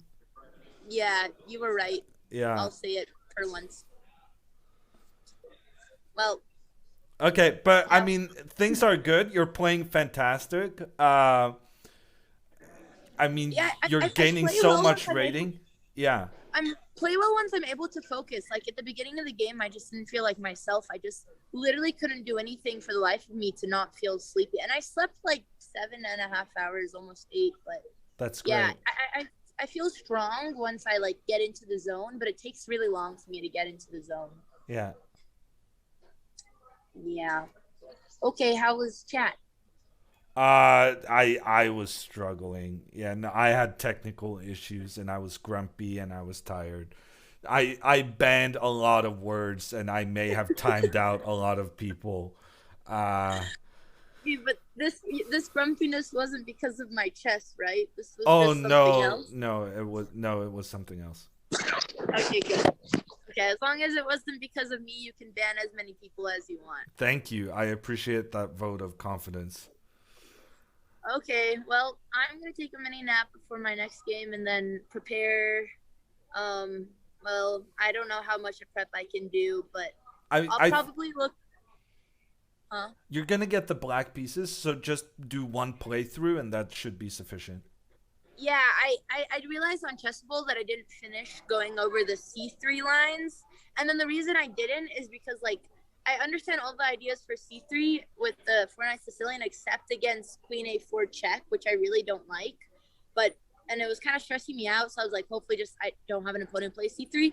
But would you recommend finishing going over the C3 and looking at all the, I guess, honestly, the Queen A4 check lines weren't that complicated. They were just much longer than the others. And I didn't have time before the other games, but I'll probably have time this time. Yeah, sounds good. Okay. I mean, and also it's just a Okay. suggestion, but I thought this line, it was played by Magnus recently, and he made a very easy victory against like a top 100 player in the world. So I Okay. felt like this way of playing against the C3 Sicilian was very your style, very aggressive, trying to seize the initiative from the get go. Okay. All right. I'll look over that. Any other advice for the next game? No. Otherwise than opening principles? Yeah, maybe get castled quicker. Okay. All right. Well, I was gonna be my opponent, but uh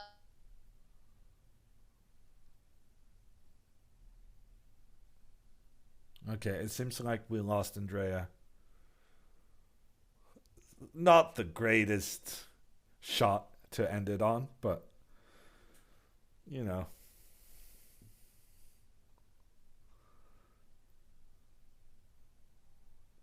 Okay, thanks everyone for hanging out. It was a great result, but there's gonna be more. There's gonna be more chess. Andrea is playing another round in, I think, 3 hours. Anyone know the schedule? I think it's 3 hours. Maybe it's 2.5 hours. Let's see. 4:30 p.m. Oh, there she goes. 4:30 p.m. That's in. Someone do math. About 3 hours. Thank you. Okay. Until then, you will see other people. But I will be back tomorrow morning, less scuffed, hopefully. Maybe we'll even get like the chess.com events page. We'll have a template that's wider so that we can fit all the elements in. It's gonna be so much better tomorrow, people. Who will host the next one? I think it's Alexandra, but don't quote me on that. It's either Alexandra or Levy. Okay, that's it from me. I need to have dinner. I need to lie down. I need to become less grumpy. See you around, everyone. And yeah, bye. Are we ready for the raid? Is someone doing the raid? Can I go now? Yeah, we are raiding someone. Bye. Do I need to wait until the raid has kind of filled up? I don't really know. Okay, I think we're about done. Knight d4, bad move. Don't do this at home. Get your king.